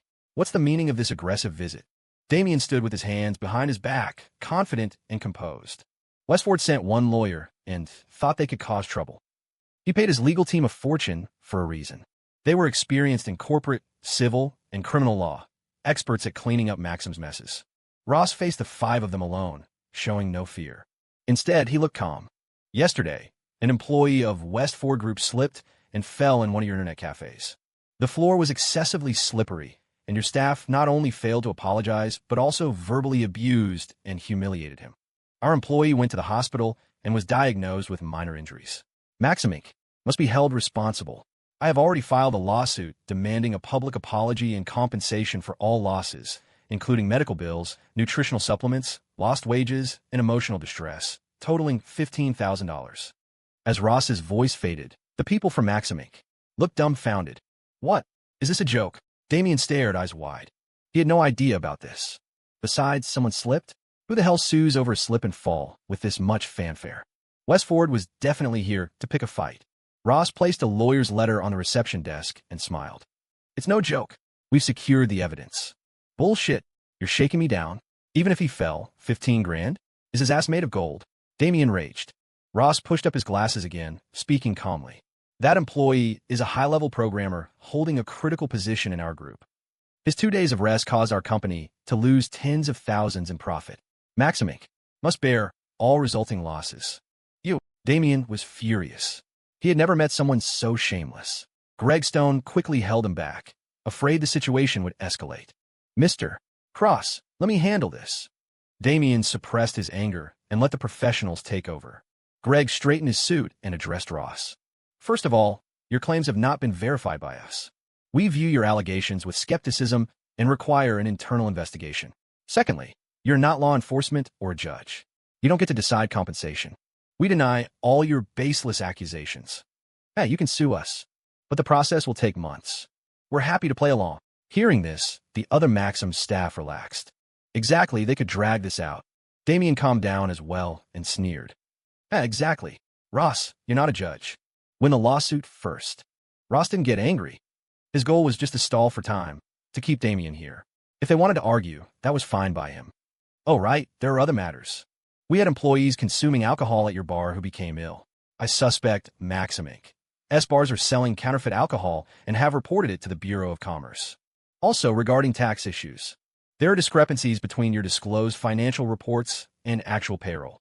I suspect tax evasion. As good citizens, it is our responsibility to report suspicious activity. Veins bulged on Damien's forehead. He wanted to tear Ross apart. This guy was a menace. You're the person in charge, Damien Cross, correct? An officer from the Commerce Bureau asked. Yes, that's me. Damien took a deep breath, trying to force himself to remain calm. We received a report that your businesses are selling counterfeit alcohol. We've already taken samples from your club. Now, we need to investigate your purchase orders, the officer stated seriously. Fine, do whatever you want. But let me say this, Maxim invests in the bars, we don't manage them. If there's a problem, investigate the managers. We're just investors. Of course, check the records all you want, Damien said with a cold sneer. He was confident he had insulated himself well enough. We're with the IRS. We need your cooperation as well. A tax official stepped forward. Whatever, Damien snapped. Greg's face was grim. He shouted at Ross. Ross Lawton, if your reports are false and disrupt our business operations, you will be held liable. I will sue you for malicious interference. Ross shrugged and smiled. Hey, you can sue me, but the process will take months. I'm happy to play along. He threw Greg's own words right back at him. You bastard. Greg nearly coughed up blood. He wanted to curse Ross's entire family, but remembering they were both lawyers, he forced it down, his face turning red.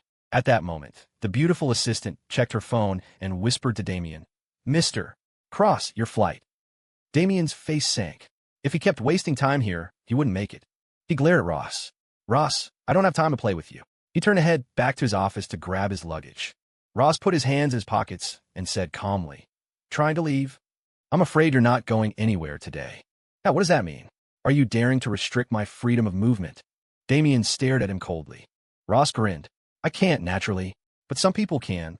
A middle-aged man in a police uniform stepped out from behind Ross. Damien Cross, I'm Detective Kincaid from the Economic Crimes Division. Until the tax issues are cleared up, you need to stay here and cooperate with the investigation. Here is the notice of investigation. What? Economic crimes. Damien's heart sank. Economic crimes was part of the police system. If they opened a formal case, he couldn't leave. Fine, I'll cooperate, Damien said, his voice low, but his insides were turning to ice. These people, Ross included, they all seemed to be stalling for time. What were they waiting for? Could it be? Had something happened with Quentin Frost? The thought sent a shiver down Damien's spine, and his anxiety spiked. Time ticked by slowly. Everyone was gathered at the company entrance. Every second was torture for him. He paced back and forth like a cat on a hot tin roof. After about half an hour, he couldn't take it anymore. Officer, I have extremely urgent business to attend to. I'm afraid I can't cooperate any longer. If you have questions, talk to our legal team. Damien gritted his teeth at Kincaid. Damien Cross, you cannot leave. It is in your best interest to cooperate, Kincaid said with a cold face. Damien looked back at Greg Stone. Greg understood and stepped forward. Officer, this is just an investigation.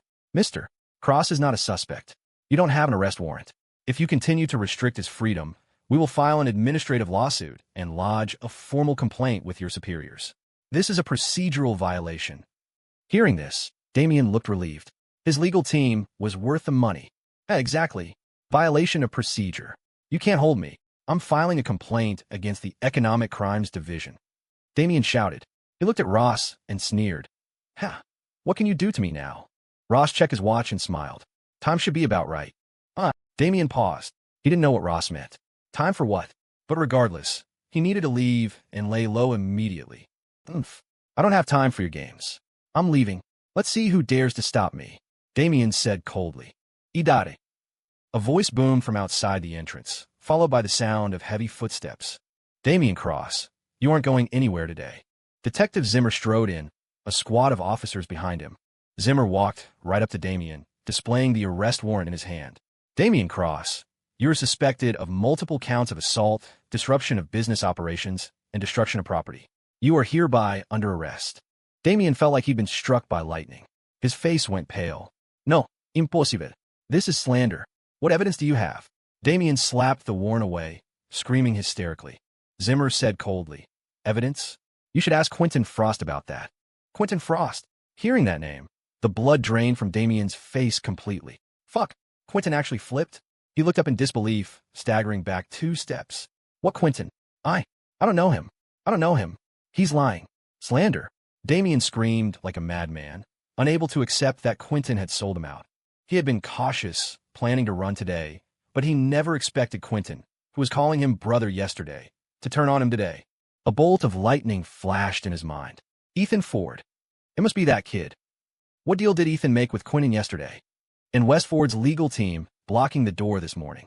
They were waiting for the police. This was all Ethan's calculation. Damn it.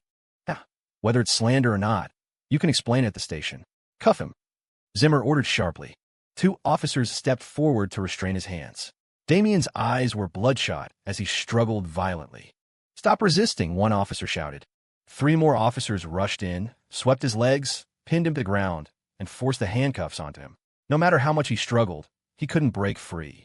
At this moment, Ross took out a second lawyer's letter, squatted down, and held it in front of Damien's face. Damien Cross, this is the official letter from West Ford Group. Maximic will be compensating West Ford Gaming for all damages, totaling $250,000. Don't worry, they're definitely paying this. All right, don't think I don't know about your illegal loan sharking and debt collection racket. TSK. Add those in, and you'll be spending the rest of your life inside. Damien's eyes bulged, spitting fire as he stared at Ross. He looked like a trapped beast, mentally collapsing in the face of death. Lewis, take him away. Everyone else, stay and collect evidence. Zimmer waved his hand. Yes, sir. Officer Lewis responded. He and another officer hauled Damien up and marched him out. Other officers began searching the office. Zimmer followed Lewis as they escorted Damien downstairs. When they reached the street, the sight of Damien being led away in cuffs caused passers-by to stop and stare.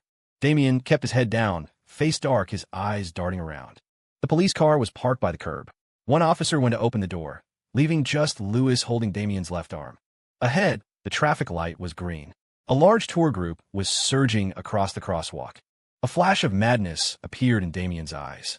Taking advantage of Lewis's momentary distraction, he slammed his shoulder into the officer, knocking him aside. Run. I won't spend the rest of my life in prison. Absolutely not. Damien bolted, sprinting toward the crowd on the crosswalk with surprising speed. If he could mix in a crowd, he might have a chance. Damn it, Zimmer cursed and immediately gave chase.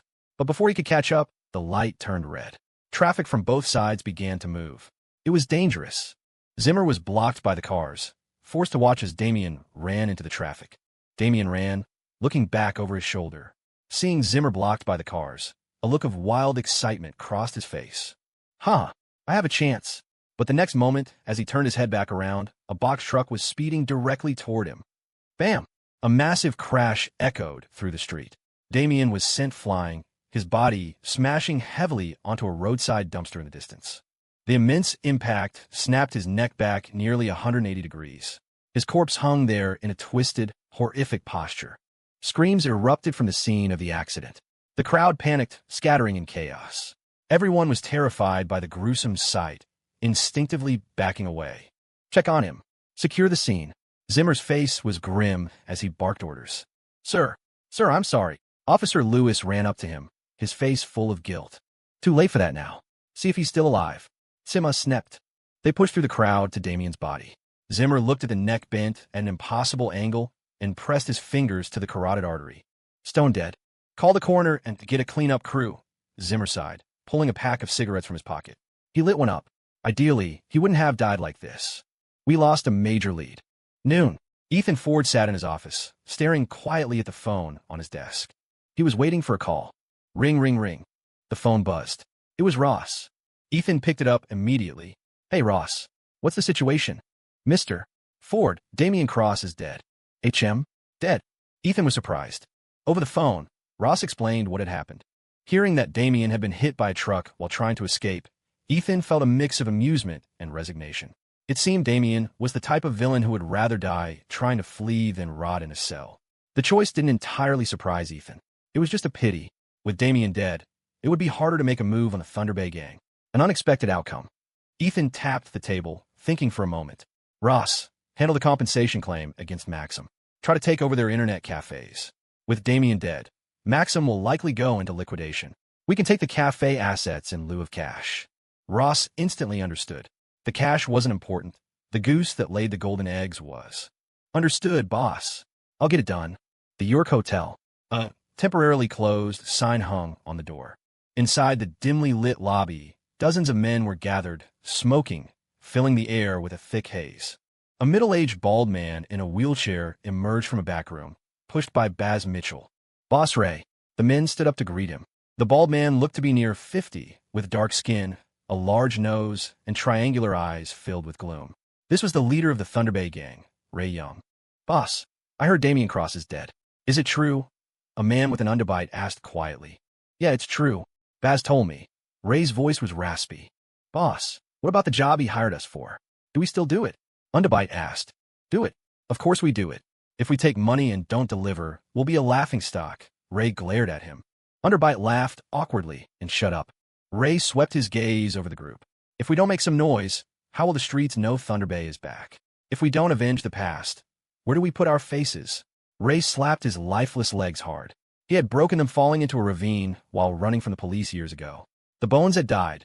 He would never stand again. The man who had caused him to be a fugitive was Victor Vane. Victor Vane must die. And Ethan Ford must die too. Anyone who goes against Thunder Bay will meet a bad end. Ray slapped the armrest angrily, his expression fierce, suppressing everyone in the room in his silence. After a long while, Ray coughed dryly, calming down slightly. He waved his hand. I called you brothers here today for one thing. I'm old. I'm a cripple. It's hard for me to lead you to make money anymore. Baz has been with me for years. He's loyal and capable. You've all seen it. I intend to pass my cane to Baz. Any objections? The cane was a dragon-head walking stick made of old rosewood. Not valuable in itself, but it symbolized the power to rule this family. Shock appeared on many faces, but no one dared to speak. Since Ray said it, he wasn't asking for opinions. Ray Young was still the law in Thunder Bay. Since there are no objections, it's decided. Ray turned and handed the cane to Baz Mitchell. Thank you, boss. Baz's eyes filled with excitement he couldn't suppress. He gripped the dragon head cane tightly. Boss, don't worry. I'll handle everything you ordered. Chicago still belongs to us. A week later, near noon, cheers erupted from the academic buildings of Illinois Tech as the bell rang. Students poured out of the classrooms. It was the end of the last final exam. Winter break had begun. Outside the architecture building, Grace Miller walked out with her roommates. She was wearing a navy blue sailor-style coat over a pleated skirt, with skin-tone fleece leggings that showed off her slender figure. She radiated youth and beauty, turning heads as she passed. Grace, how did you do? That site design exam killed me. Chloe Jones linked arms with her. Are you questioning my genius? Easy, obviously, Grace said proudly. Chloe groaned. Of course, Miss Valedictorian. I am doomed. I have no confidence at all. Grace comforted her. Hey, look at it this way. If you fail, there's always the makeup exam. Chloe. Grace, if you can't say something nice, don't say anything. Dana laughed, covering her mouth. Haha. Don't overthink it, Chloe. What will be. Sue chimed in. Yeah, forget about it. Let's go relax somewhere. Maybe. Pick up some cute guys. Chloe huffed. I wish. Where are these cute guys? Hey, cute guy right here. A voice suddenly popped up from behind the four of them. Chloe jumped, startled. She turned around to see Wayne Tank Turner. Ugh, Tank, why are you here? Don't you have exams? Chloe asked, surprised. My major finished early. I'm here with Ethan, Tank said, looking a bit guilty. Grace narrowed her eyes at him. I feel like you came specifically to see Chloe. Grace, what are you saying? Chloe glared at her, blushing furiously. By the way, where is Ethan? Chloe quickly changed the subject. Grace looked around, but didn't see him. Yeah, Tank, where's that jerk? You said you came with him. Tank smiled mysteriously. Hee, sister-in-law. Ethan is waiting for you at a special spot. He said to celebrate you finishing exams. He has a big surprise for you. Grace paused. What surprise? Tank grinned mischievously. Ethan said if you asked, I should make you guess. So guess. Then, she put a hand on Tank's shoulder and said calmly, Tank, remember this. The roads are slippery and society is complex. Don't learn bad habits from that jerk. Do you understand? Seeing the murderous intent in Grace's eyes, Tank felt his hair stand on end. He swallowed hard. Cough, I understand. Spit it out. My patience is limited. Grace huffed. Okay. Ethan got you a giant teddy bear. It's hidden in the trunk. Tank confessed without hesitation. Grace's face finally softened into a smile. All right then. That jerk can be romantic sometimes. Chloe covered her mouth. Oh no. I smell public displays of affection coming. Dana said enviously. TSK. Someone's getting gifts from her boyfriend again. And here we are, single as hell. Sigh. When will we get treated like that? PSH, it's not that special. Grace pretended to be nonchalant, but her sweet smile gave her away. Despite her words, her heart was melting. My Ethan is the best. Tank, lead the way. Take me to him. Grace commanded. Yes, your highness. Right this way. Tank acted like a loyal servant, gesturing forward. Chloe was amused. Tank, you have great potential as a lackey. If you want to experience it, I could be your lackey too, Tank joked.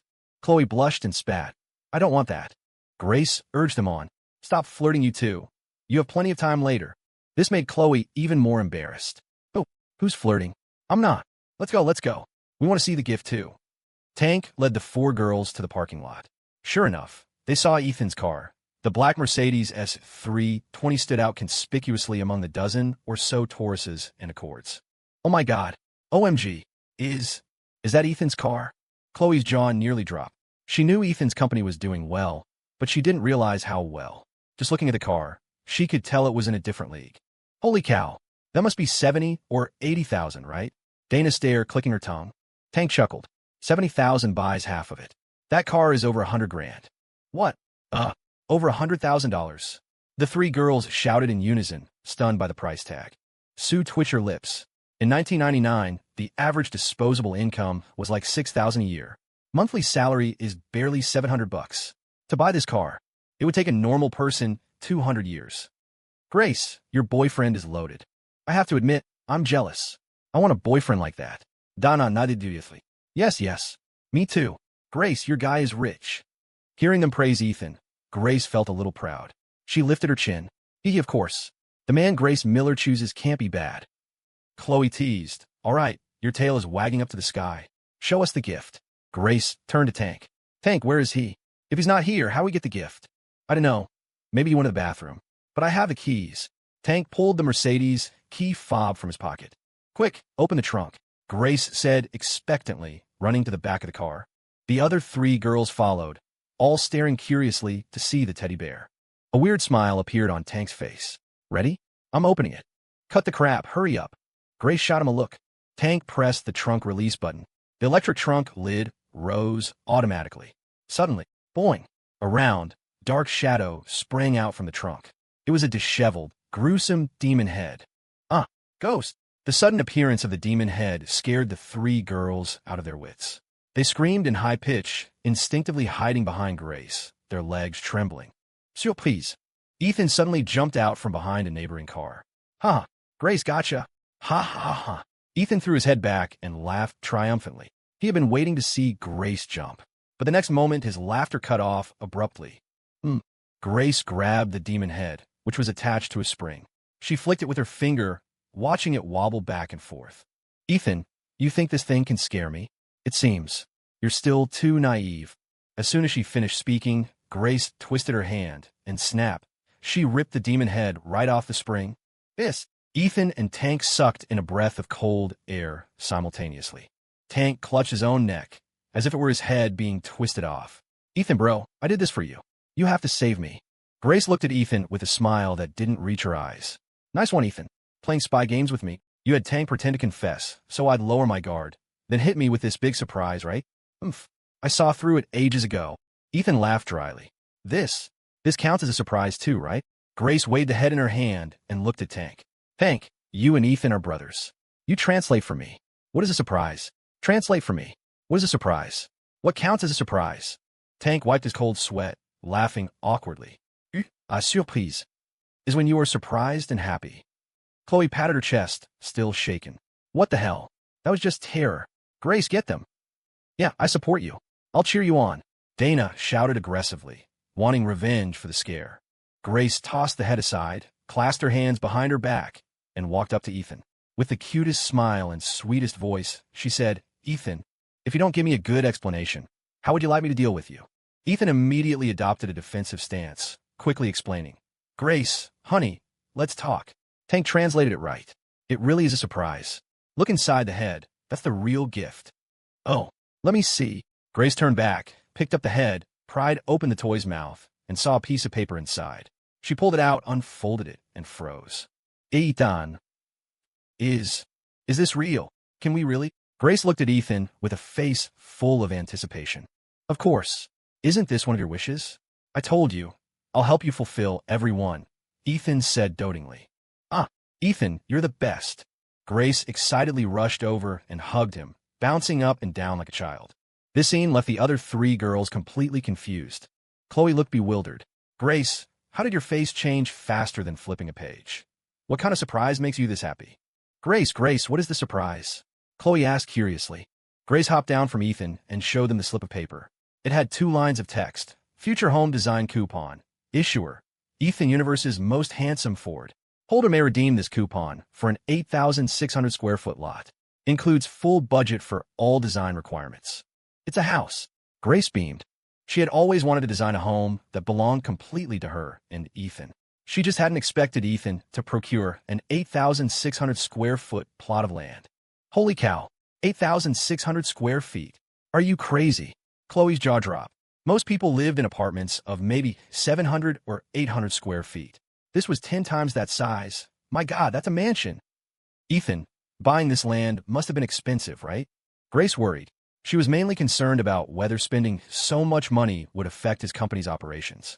Ethan patted her head and smiled. Didn't cost much. About $300,000. I saw someone selling it recently, so I picked it up. It was cheap. It was indeed cheap. The house was located on Emerald Point, an old industrial residential island area. The existing building was a dilapidated pre-war structure. Ethan had bought it just as it hit the market. Few people were buying those old, rundown properties right now, and Emerald Point was considered a bit desolate and far from the current downtown core. The price he paid was incredibly low, something like $40 a square foot. But no one could guess that in 20 years, Emerald Point real estate would skyrocket to averages of over $2,000 a square foot, a 50-fold increase. Just this one plot of land would be worth over $15 million in 2 decades.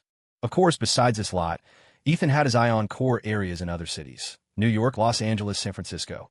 As Westford Group grew and net profits exceeded $10 million, he planned to allocate funds to acquire more fixed assets as an investment in future appreciation. The domestic real estate market was about to take off. He wouldn't become a developer, but that wouldn't stop him from positioning himself for the future. $300,000? That's not much. Chloe covered her mouth in shock. Is it a lot? Buying now is cheap. I advise you all, if you have money, buy a house early, Ethan smiled. Chloe rolled her eyes helplessly. Mr. Moneybags, do you think we're all rich like you? Do you know how expensive houses are? It takes my dad 2 months of salary just to buy 1 square foot. Ethan chuckled. If you don't buy now, in a few years, it might take a whole year's salary to buy 1 square foot. Chloe sighed. Forget it. I can't even think about it now, let alone later. Anyway, Grace, can you take us to see it? I want to see what an 8,000 square foot house looks like. Grace said generously. No problem. I need to scout the site to design it anyway. Tomorrow is the weekend. Let's go together. Oh yeah, awesome. The three girls cheered. Grace turned and linked her arm through Ethan's, asking coquettishly, Ethan, do you have time to take us tomorrow? Bring a camera and measuring tape. I want to take pictures and measurements so I can start drawing the blueprints. Sure, I don't have anything going on. I'll take you all tomorrow, Ethan said lovingly. Yay, great. I love you, Ethan. Grace spun around in excitement, her smile radiant and heart-stopping. He watched her, his eyes filled with affection, a relieved smile on his lips. Designing a future home for the two of them was Grace's wish. She had majored in architecture specifically to design this home. To fulfill her wish, Ethan wouldn't hesitate to spend millions. As long as she was happy, it was all worth it. In this life, he didn't want to leave any regrets. Perhaps, he just wanted to make up for the regrets of the past. Gurgle. Grace's stomach suddenly protested. Ah, it done. I'm hungry. Let's go eat. Grace hung on to him like an accessory. Okay, look at you starving. Let's go eat. Ethan laughed. Are you girls coming? He looked at Grace's roommates. Chloe refused immediately. I'm not going just to watch you two be lovey-dovey. Dana and Sue nodded in agreement. Right. We refuse to be third wheels. They just wanted to give Grace and Ethan some space alone. All right then, we're off to eat. Grace said happily. Ethan patted Tank's shoulder. Tank, trouble you to drive. Yeah, no problem. How can I miss out on good food? Tank licked his lips, looking eager. With Tank driving, Ethan and Grace sat in the back. The Mercedes pulled away under the gaze of the crowd. Inside the car, Grace held Ethan's hand and suddenly asked, Ethan, why did you suddenly think of buying a house from me to redesign? Tell me, do you have ulterior motives? Ethan chuckled mischievously. What ulterior motives? You're overthinking it. I just thought about having a home for the future. Somewhere we can have 3 meals a day. And sleep in. Sleep in. Grace paused. Why emphasize that? Yeah, I want a big bedroom. That way, we can make sure we really enjoy the mornings, Ethan whispered with a grin. You know, rise and shine. Rise and shine. Grace suddenly realized what he meant. Her face turned apple red instantly. Ethan, you are so annoying. Grace blushed, pounding her small fists on his chest. If I don't believe you. This jerk really dared to say anything. But, was she afraid of him? She wasn't scared. Ethan caught her small fists and said cheekily, What? Do you doubt my stamina? Grace, having experienced the rain and clouds of Wushan, wasn't as shy as before. She blushed, stiffened her neck, and said, Yes, I doubt your ability. Unless you prove it to me tonight. Tonight? Your place or mine? Ethan Ford teased, a mischievous glint in his eye. Ever since Grace Miller had been caught by Mary Ford coming out of Ethan's room that one morning, Mary had been relentlessly pestering him about when he'd bring Grace home again. She was acting like a mother-in-law eager to see her daughter-in-law. Go to hell. Grace shot him an embarrassed glare, her cheeks flushing. The two of them continued to whisper sweet nothings in the back seat, leaving Wayne Tank Turner, who was driving, feeling thoroughly bored and exasperated. Hey, you two, cut out back there, Tank grumbled. Have some mercy on the single guy, all right? We need protection, too. You guys are just chatting away in your own little world. I'm bored out of my mind driving this thing. Ethan squeezed Grace's hand and quipped, Tank, nobody told you to stay single. If you got the time to complain, go find yourself a girlfriend. I'm certainly not stopping you. A girlfriend? My girlfriend must be missing in action. I can't find her anywhere. Who knows which future mother-in-law's house she's hiding in right now, Tank joked. Grace ruthlessly exposed him. Oh, come on. Haven't you and Chloe been getting along pretty well lately? I seem to remember someone taking Chloe out for dinner last week. Are you going to deny it now? Tank's face turned a deep shade of red, and he stammered. We just grabbed a bite as friends. It was nothing. Grace covered her mouth, giggling. All right then, if you say so. I'll be sure to pass that exact message along to Chloe. Don't. Please don't. That's not cool. Tank hurriedly pleaded. See? Now you're nervous. Grace lectured him like a seasoned pro. Tank, honestly, if you like her, just go for it. Why are you dragging your feet? You're not making pulled noodles here. Tank let out a dry laugh. Since when did our school beauty become a relationship expert? I'm not listening to you. Hey, if you don't listen to the voice of experience, you're the one who's going to lose out, Grace said, feigning an air of wisdom beyond her years. Ethan reached out and pinched her cute nose, laughing. Look at you. acting like a little know-it-all. Leave him be. That's their business. If it's meant to be, they'll find their way to each other naturally. Fate is a mysterious thing. Once you meet the right person, that's it for life. It's all destiny. Grace stuck out her tongue. I'm just trying to give them an assist. Besides, even Cupid takes a nap sometimes. What if he shoots the wrong arrow? Sometimes the person you meet isn't necessarily the right one. Ethan's heart trembled slightly at her words. It was true. Who could ever really know if they had met the truly right person? Wasn't he a living example of that lesson? Ethan nodded with a rare seriousness. Grace, you're right. From the driver's seat, Tank suddenly asked, Ethan, tomorrow, can I tag along? Of course you can. Why? Because Chloe is coming. You want to come too? Ethan saw right through him. I'm just going to be the driver. And maybe relax for a couple of days. Tank chuckled sheepishly. All right, wrap up your work. Tomorrow, bring the Audi. We'll start from a neighborhood and head to Emerald Point for a 2-day trip, Ethan said, waving his hand. Haha, no problem. Tank replied happily. After the three of them had lunch, Ethan and Grace spent the afternoon shopping. They bought all sorts of camping gear and equipment, tents, cookware, portable gas stoves, along with plenty of food and snacks. Although the old houses on Emerald Point were still standing, they had been abandoned for a long time. The area was remote, and the utilities had been cut off. Without camping gear, staying overnight would be impossible.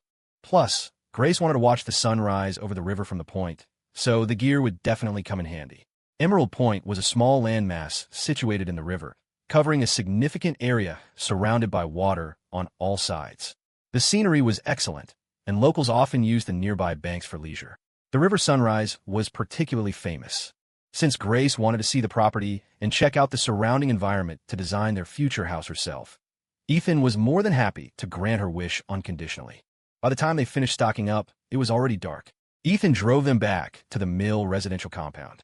After they went upstairs, Ethan held her hand and asked with a grin, so tonight, want to sleep at my place? Grace blushed and glared at him. Keep dreaming. My dad called me home for dinner. Ethan smiled helplessly. All right then, we'll talk about it later. Grace gave him a shy, exasperated look. Talk about your big head. Hurry up and go back. I have to go eat. She let go of his hand, spun around in a circle, and smiled sweetly. Bye-bye, my dear Ethan. With that, she opened her door and slipped inside. Ethan shook his head and sighed. Looks like I'm sleeping alone in an empty room again tonight. Poor me. On the other side of the door, Grace put down her keys and called out, Mom, Dad, I'm home. She could hear the sound of cooking from the kitchen, accompanied by delicious aromas. Lily Miller walked out with a dish, smiling brightly. Grace, Ethan, you're both back? Go wash your hands. Dinner is ready. Grace froze, looking confused. Mom, what are you talking about? It's just me. Ethan went back to his place. What? Just you? The smile on Lily's face instantly stiffened. Oh, Grace, you two are always stuck together like glue. Inseparable. I thought if you were coming back for dinner, you'd bring Ethan with you. Lily glared at her. Grace pouted and muttered, How was I supposed to know you wanted him for dinner? All right, Lily. Let's just eat. There will be plenty of chances another day, George Miller said, coming out with a bowl of rice to mediate. Lily shook her head. Fina, it's just a shame. I made so many dishes today. All right, I'll set some aside now. After we eat, you go ask Ethan if he wants a late-night snack. I'll save some for him. Grace's eyes widened in shock. Mom, you don't have to do that. I never got this kind of treatment before. Lily said righteously. What do you mean? Don't we always save food for you? Grace, those are leftovers. George couldn't help but laugh. Okay, hurry up and wash your hands. I can't control your mother right now. Grace pursed her lips and dashed into the bathroom. When she came out, she looked at the dining table and was even more surprised. 5 dishes and a soup. My God, this is a feast. They usually only ate this well during the holidays. Roast beef, garlic green beans, clam chowder. Mom, these are all Ethan's favorites. Where's my favorite? Grace paused. It's all good food. Why differentiate who likes what? This child, so big and still a picky eater. Lily wiped her hands on her apron and scolded. Grace, Mom, are you really my biological mother? Great, I finally understand what a double standard feels like. All right, sit down and eat. George sat down and waved her over. Grace sat and spooned herself some soup. Lily took off her apron and sat next to her. As Grace drank her soup, she suddenly felt 2 pairs of eyes staring straight at her. She looked up, glancing left and right, and found George and Lily looking at her with a very strange gaze. There was a look of gratification in their eyes, as if thinking, the child has grown up. Mom, Dad, why are you looking at me? Drink your soup, Grace said, bewildered. George coughed dryly, pondered for a moment, and said, Grace, we have something we want to ask you. About that last time you... Before he could finish, Lily interrupted immediately. Grace, how many kids do you and Ethan plan to have? Grace, Mom, what are you saying? What kids? Grace wiped her mouth, her face flushed red with embarrassment and annoyance. I was just asking, do you need to have such a big reaction? Lily rolled her eyes at her. Grace wiped the sweat from her forehead. Mom, I haven't even thought about that kind of question. Besides, isn't it a little too early to be talking about kids? Lily smiled. Fine, that's for you two to discuss. I'm just asking. You don't have a plan? Grace was stunned, her face burning. What plan? We don't have any plan right now. George coughed twice. Ahem. Lily, Grace is only a freshman in college. No ruse. Hearing this, Lily didn't push the issue further. Forget it. Let's just eat. Grace felt the pressure of parental expectation for the first time. She finished the meal in record time and scrambled back to her room, leaning against the headboard of her bed, hugging her pink pig plushie. Mom is really something. Thinking about grandkids so soon? No, wait, do all older people think like this? She muttered to herself, lifting the pink pig by one leg, her face still flushed. But how can I say for sure about something like that on my own? It takes two to tango. It still depends on that stinky Ethan. Why am I thinking about this? I still have so many wishes I haven't fulfilled yet. Mr. Piggy, if we did have a kid, what should we name them? Why aren't you talking? I treat you so well usually. Grace smiled and pinched the pink pig's nose. Are you going to talk? If you won't say it, I will. If you agree, nod. If you disagree, shake your head. If it's a boy, Ethan Jr. If it's a girl, Ellie. The pink pig nodded with Grace's help. You think those are good names too? Hee, that's nonsense. If Ethan found out, he'd beat you up sooner or later. Grace laughed. The pink pig shook its head. What? You think the names I picked are bad? Detestable. The deadly crosslock. Grace wrapped her arms firmly around the pink pig's neck. You dare say my names are bad? Then what kind of names can you come up with? Tell me. Grace brought the pig's head close to hers. Pink pig. Looks like you're illiterate. Forget it. Asking you is a waste of time. Grace shook her head in disappointment and kicked the pig off the bed. Knock, knock, knock. A knock sounded at the door. Lily opened the door and walked in, asking suspiciously, Grace, who were you talking to just now? I heard murmuring. Grace smiled awkwardly. No, no one. I wasn't talking. You must have heard wrong, Mom. Regarding the kid issue, she was actually a bit conflicted. On one hand, she wanted it. On the other, she felt it was too early. She had so many dreams left to chase. If she had a child, where would the time go? That was the cause of her little schizophrenic scene just now. But she figured out. Let nature take its course. Why worry so much? Let heaven decide. Lily closed the door and sat on the edge of the bed, smiling gently. Grace, your dad was out there earlier, so I couldn't really have a girl-to-girl talk with you. Now that it's just the two of us, I won't beat around the bush. Mom, what do you want to say? Grace asked, confused. Lily leaned in closer and lowered her voice. That last time, did you spend the night at Ethan's? Grace tried to find an excuse, but was cut off. Hey, don't argue. No, don't try to explain. Mary told me everything. With the relationship between our two families, what is there to hide? You can't keep secrets from me. Lily said seriously. Okay, I admit it. Grace could only reply helplessly. Lily revealed a smile that was a mix of excitement and relief. Mom has been there. Mom understands. And do I look like an old conservative? It's the new millennium. Your mom is open-minded. So? Grace scratched her head. Lily whispered a reminder. Young people understand liking a bit of excitement. That's why I asked you about kids today. But looking at you, it seems you don't want them that soon. If that's really the case, you two need to remember to carry a raincoat. You must remember. A raincoat? Mom, it hasn't rained lately. Why would I need a raincoat? Grace asked, completely baffled. Lily knocked on her head, looking at her like she couldn't believe her daughter was this dense. Not that raincoat. It's the little raincoat. Huh? Which one? Grace was lost in the fog. Just that one. You don't know? No way, have you guys? Never used one. Lily looked at her with surprise. Mom, what are you saying? Use what? Can you stop speaking in riddles? Grace groaned. Oh, it's just a little raincoat, Lily said, then leaned in and whispered something in her ear. Grace's face instantly turned as red as an apple. You mean that? Of course I mean that. You haven't used one. Lily asked curiously. Grace lowered her head and shook it. She wanted to find a crack in the floor to crawl into. Even though it was a private chat between mother and daughter, she was curling her toes so hard she could have dug out a castle. Seeing her reaction, Lily suddenly realized the situation and smiled knowingly. I get it now. You two handle it yourselves. Mom won't stop you. Hey, Mom, what are you saying? Stop talking. I'm sleepy. I'm sleepy. Grace stood up, pulled her mother up, and pushed her out the door. Lily stood outside as the door clicked shut behind her. This child. Her skin is so thin. But does this mean I might get to hold a grandbaby sooner rather than later? Lily couldn't help but chuckle. Inside the room, Grace leaned against the wall, taking a deep breath to calm her emotions. Thinking about it carefully, Mom seemed to have a point. If she didn't want kids this fast, shouldn't they use that thing? But that thing, where do you buy it? The hospital? A convenience store? That would be mortifying. If she had to go buy it with her thin skin, she definitely couldn't bring herself to do it. Grace thought for a moment, pondering. Maybe. Make that stinky Ethan go buy it. Grace, what are you doing hiding in your room? Suddenly, Ethan's teasing voice came from outside the window. Grace walked over and pulled open the curtains. Ethan was leaning on the windowsill, cracking sunflower seeds. Grace, what's with your face? Why is it so red? Do you have a fever?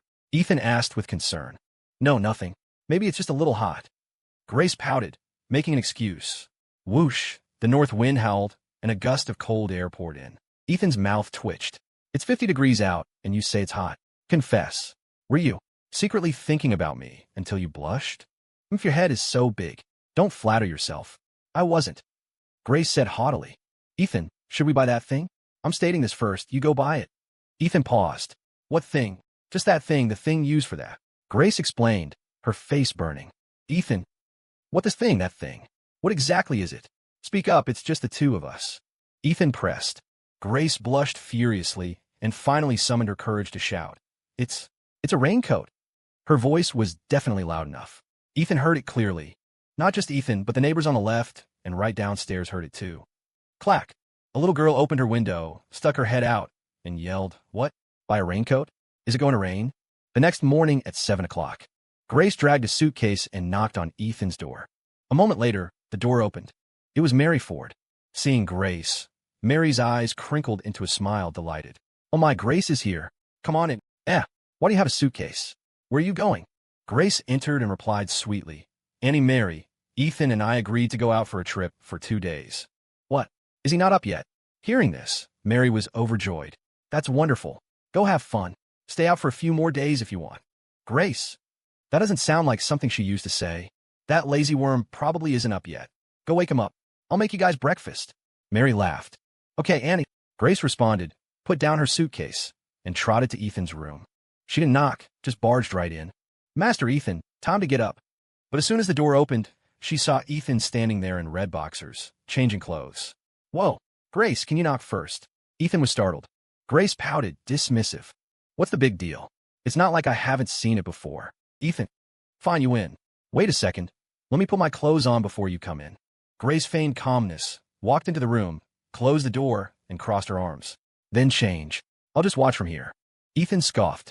Since he had thick skin anyway, who was afraid of whom? Then I'm taking the boxers off. Ethan made a move to pull them down. Grace's face flushed, and she hurriedly turned her head away. Little one, trying to fight me? Is your skin as thick as mine?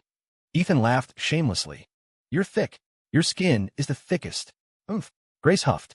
A moment later, Ethan finished dressing and patted her shoulder.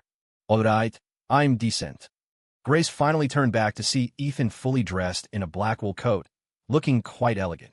The stinky guy is actually a little handsome. The kind that grows on you. Suddenly, Ethan stepped close, pinning her against the door with both hands, bringing his face close to hers. Ethan, what are you doing? Grace stiffened against the door, afraid to move. For peeking at me just now, I have to give you a little punishment. Ethan smiled. As soon as the words fell, he lowered his head and kissed her. MH. Grace's eyes widened. Her cheeks instantly dyed with a blush, her little heart beating so fast it felt like it would jump out. Just as Ethan's hands were about to wander, Mary shouted from outside, Grace, Ethan, come out for breakfast. Ethan reluctantly let her go, scraping her little nose and whispering with a snicker, Little one, let's see if you dare be so arrogant next time. Grace blushed and glared at him. What? Does stinky Ethan want to rebel against me? Reverse joint lock. Oh, it hurts. Let go. Her Highness Grace is invincible. After breakfast, Ethan checked the time. It was almost 8. Mom, we're heading out.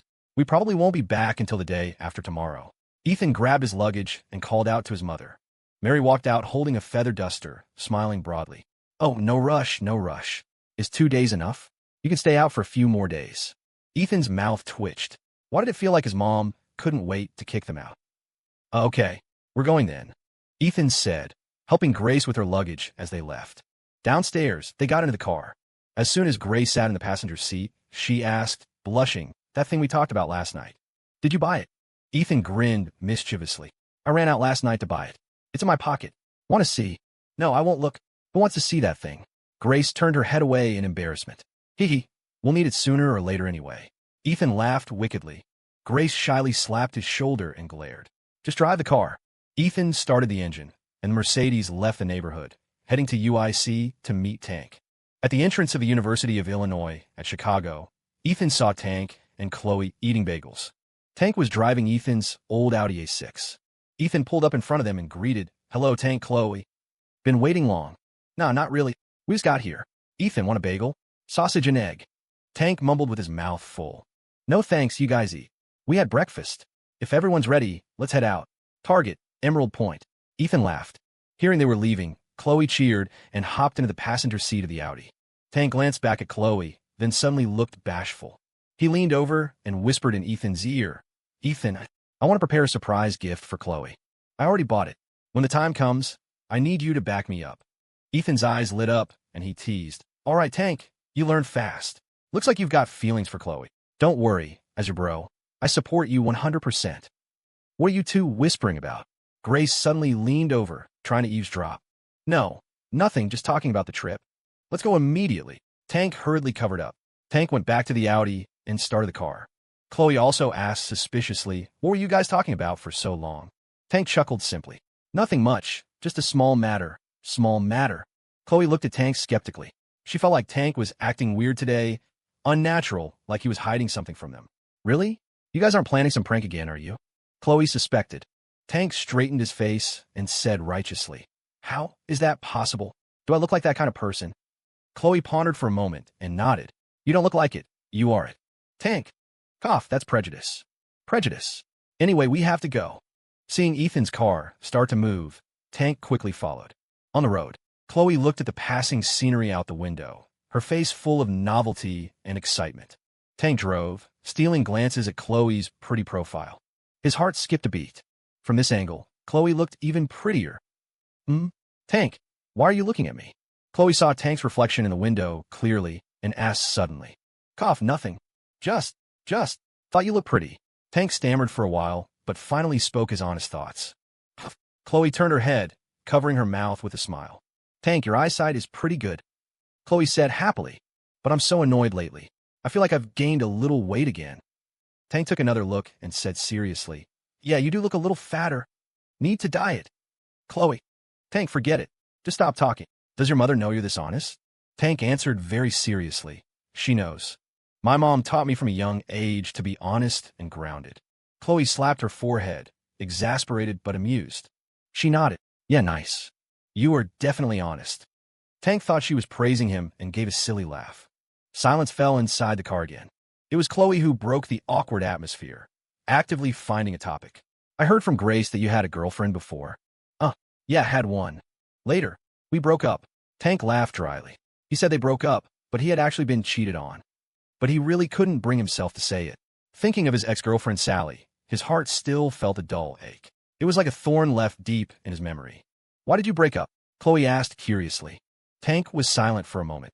Maybe our personalities weren't a match. Oh, I see. Chloe responded casually, but she could tell from his tone that Tank was definitely the one who got dumped. People who got dumped usually use that excuse. Hey, there are plenty of fish in the sea. The world is full of beautiful women. Tell me what kind you like. Maybe I can help you scout one out. Chloe laughed. Tank blushed and said in a joking tone, What if I like someone like you? Chloe's face turned red, and she turned her head away. What are you saying? What's good about me? I'm crazy all day long. Tank laughed foolishly. Being crazy is good. You don't hide things in your heart. It's cheerful. Living like that is clearer. Being praised, Chloe felt a little sweetness in her heart. But on the surface, she pretended to be reserved. I'm not as good as you say. But inside, she started to wonder secretly, Does Tank really have feelings for me? Does he? Doesn't he? To be honest, she kind of liked this silly big guy. He was real. Even if he didn't know romance or sweet talk, sometimes his clumsiness was cute. She didn't know why the word cute would apply to a big grown man, but it was the only word that fit.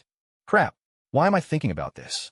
Chloe turned her head away blushing, not wanting Tank to see her red face. Chloe, actually, you really are great, Tank said suddenly. Anyway, in my heart, you're a really good girl. I just said you didn't know sweet talk. Looks like I have to take that back. But I mean it. All right then, I'll take it as a compliment. Huh? Chloe laughed, and Tank laughed along with her. He dropped his left hand and squeezed the left pocket of his jacket. Inside was a small box, the gift he wanted to give Chloe. He was thinking of using this trip to close the distance between them. Hopefully, everything goes smoothly. Meanwhile, Ethan dropped his left hand to his pocket, fingers brushing against the box of condoms he had stashed there. He smirked to himself. With this trip, maybe he and Grace could finally take things to the next level. Hopefully, he could find the right moment. Stinky Ethan, what are you laughing at? Why do you have that sleazy grin on your face? Grace turned to glare at him. Doi. How can an upstanding gentleman like me smile sleazily? That was a smile of pure sunshine. Ethan argued with a straight face. Sunshine? Do you think I'm blind? It was clearly sleazy. Tell me, are you thinking dirty thoughts? Grace interrogated him. Absolutely not. That is slander, pure and simple. I'll sue you for defamation. Ethan declared righteously. Grace reached out and pinched his thigh. Ow. Grace, why did you pinch me? If I know you too well. You're just making excuses. I'll deal with you when we get there. Grace huffed. Ethan chuckled mischievously. Deal with me? How exactly do you plan to deal with me? Actually, I know all the positions you like. Grace's face burned crimson, and she shot him a warning look. Ethan Ford, I think your skin is itching for a beating. I'm ignoring you. I'm villain. About an hour later, the two cars crossed the bridge and entered Emerald Point. Once inside the point, scattered self-built houses and a few old villas were visible, but the rest was largely overgrown and undeveloped. No one would have guessed that this inconspicuous little island would, 20 years later, become the most expensive real estate in the city, the premier district for the wealthy. In the future, high-end gated communities, villa clusters, hospitals, schools, large leisure parks, and golf courses would rise here, becoming the city's crowning jewel. Rich people would fight tooth and nail just to buy a property here. Ethan drove halfway around Emerald Point to the northwest corner. From here, looking west, one could see the surging river. Looking east, the city skyline, a perfect blend of river view and urban landscape. This location was the core of the core. The car slowly pulled into a dilapidated estate. The perimeter was walled with red bricks, roughly plastered with cement, looking very simple and unfinished. Inside the estate stood 3 red brick houses. Each footprint was about 2,000 square feet, and with a courtyard, the whole property was nearly 9,000 square feet. These houses were clearly from a previous era, long since abandoned. The owner, a middle-aged man in his 40s, had inherited the property. Because his business was losing money and he needed cash fast, he had listed it for sale. The houses were currently uninhabitable, and the yard was overgrown. Combined with his urgent need to sell, Ethan had managed to snag it at a bargain price. This was one of the largest lots in the area. Knocking it down to rebuild would definitely result in one of the premier mansions on Emerald Point. The cars parked in the desolate courtyard. Ethan stepped out, and Grace followed close behind. Ethan looked at the 3 rundown structures before him and smiled. Grace, this is it. This is our future home. Grace looked around in shock. It's so big. Big? It's okay. It's not like it's an acre or anything. Ethan smiled. He had seen luxury estates around the world that spanned dozens of acres. He could afford those too, but it wasn't necessary. Living in a place that huge wasn't always a good thing. An acre? Ethan, what are you dreaming about? I don't want to live somewhere that huge. Grace shook her head. True, this size is a bit cozy, but it'll do. Rebuilding it into a new villa should be nice. Ethan laughed. You call this cozy? Grace slapped her forehead. Ethan, isn't this too expensive? I feel like it's too much. Ethan gently pulled her into his arms, speaking dotingly. It's not expensive. Not at all. My dear Grace, this is a special gift for you. A future home for you to design with your own hands. In the future, us, our parents, our sons and daughters, we'll all live here. From now on, this home is in your hands. Grace's nose tingled, and tears welled up in her eyes. She nodded heavily. I'll put my heart into designing it. Designing a house of their own had always been one of her big dreams. The fact that Ethan had spent a fortune to buy this land specifically for her to design moved her deeply. She secretly vowed to turn this future home into something perfect. Silly girl, why are you crying? Ethan chuckled softly, comforting her by patting her head. If I'm just happy. Grace wiped away a tear, broke into a radiant smile, and hugged Ethan tightly. The two stood there, locked in a tight embrace. Hey, you two start rubbing it in as soon as you get out of the car, just ignoring the two single dogs here. Chloe teased, walking over quickly. Ethan, maybe we should step aside? Tank followed, asking. Grace quickly let go of Ethan. Her cheeks flushed, but she still maintained her haughty attitude. If you're capable, why don't you two show off some PDA too? Chloe glanced back at Tank and spat. Show off what? There's no opportunity. If there's no opportunity, you can create one. Right, Tank? Grace hinted heavily. Tank's face turned red, and he stammered, well about that. My sister-in-law is right. All right, while it's still light out, let's split up and take some photos. Grace needs to sketch a floor plan and record the house and surroundings to help with her design later. Ethan changed the subject to save Tank and Chloe from the awkwardness. Ethan, I'll go with you. Tank was the first to raise his hand and shout. Tank's urgency made it obvious something was up. The two girls didn't understand and looked confused, but Ethan knew exactly what was going on. He nodded. Sure, Tank can come with me to take photos. They grabbed the cameras from the car. Ethan and Tank started documenting the property from the left side of the house. What's up with them? Why are they acting so mysterious? Chloe asked, puzzled. Who knows? That stinky Ethan is definitely hiding something from me too. Grace's intuition was razor sharp. Whatever, forget them. Grace, I saw the scenery outside is beautiful. Let's go take photos by the yard entrance. You have to take some glamour shots for me. Chloe dragged Grace away. Meanwhile, Ethan and Tank arrive at the side of the house and watch the two girls exit the gate. Ethan, do you think, if I suddenly give Chloe a gift, will she be weirded out? What if she rejects it? Tank whispered, looking worried. Ethan handed him a cigarette and scoffed.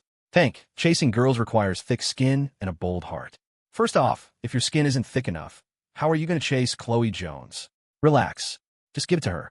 Whether she accepts it is her business, but you have to take this step. Tank thought about it and felt it made sense. Doing something was better than doing nothing. If he didn't make a move, was he expecting the girl to make the first move?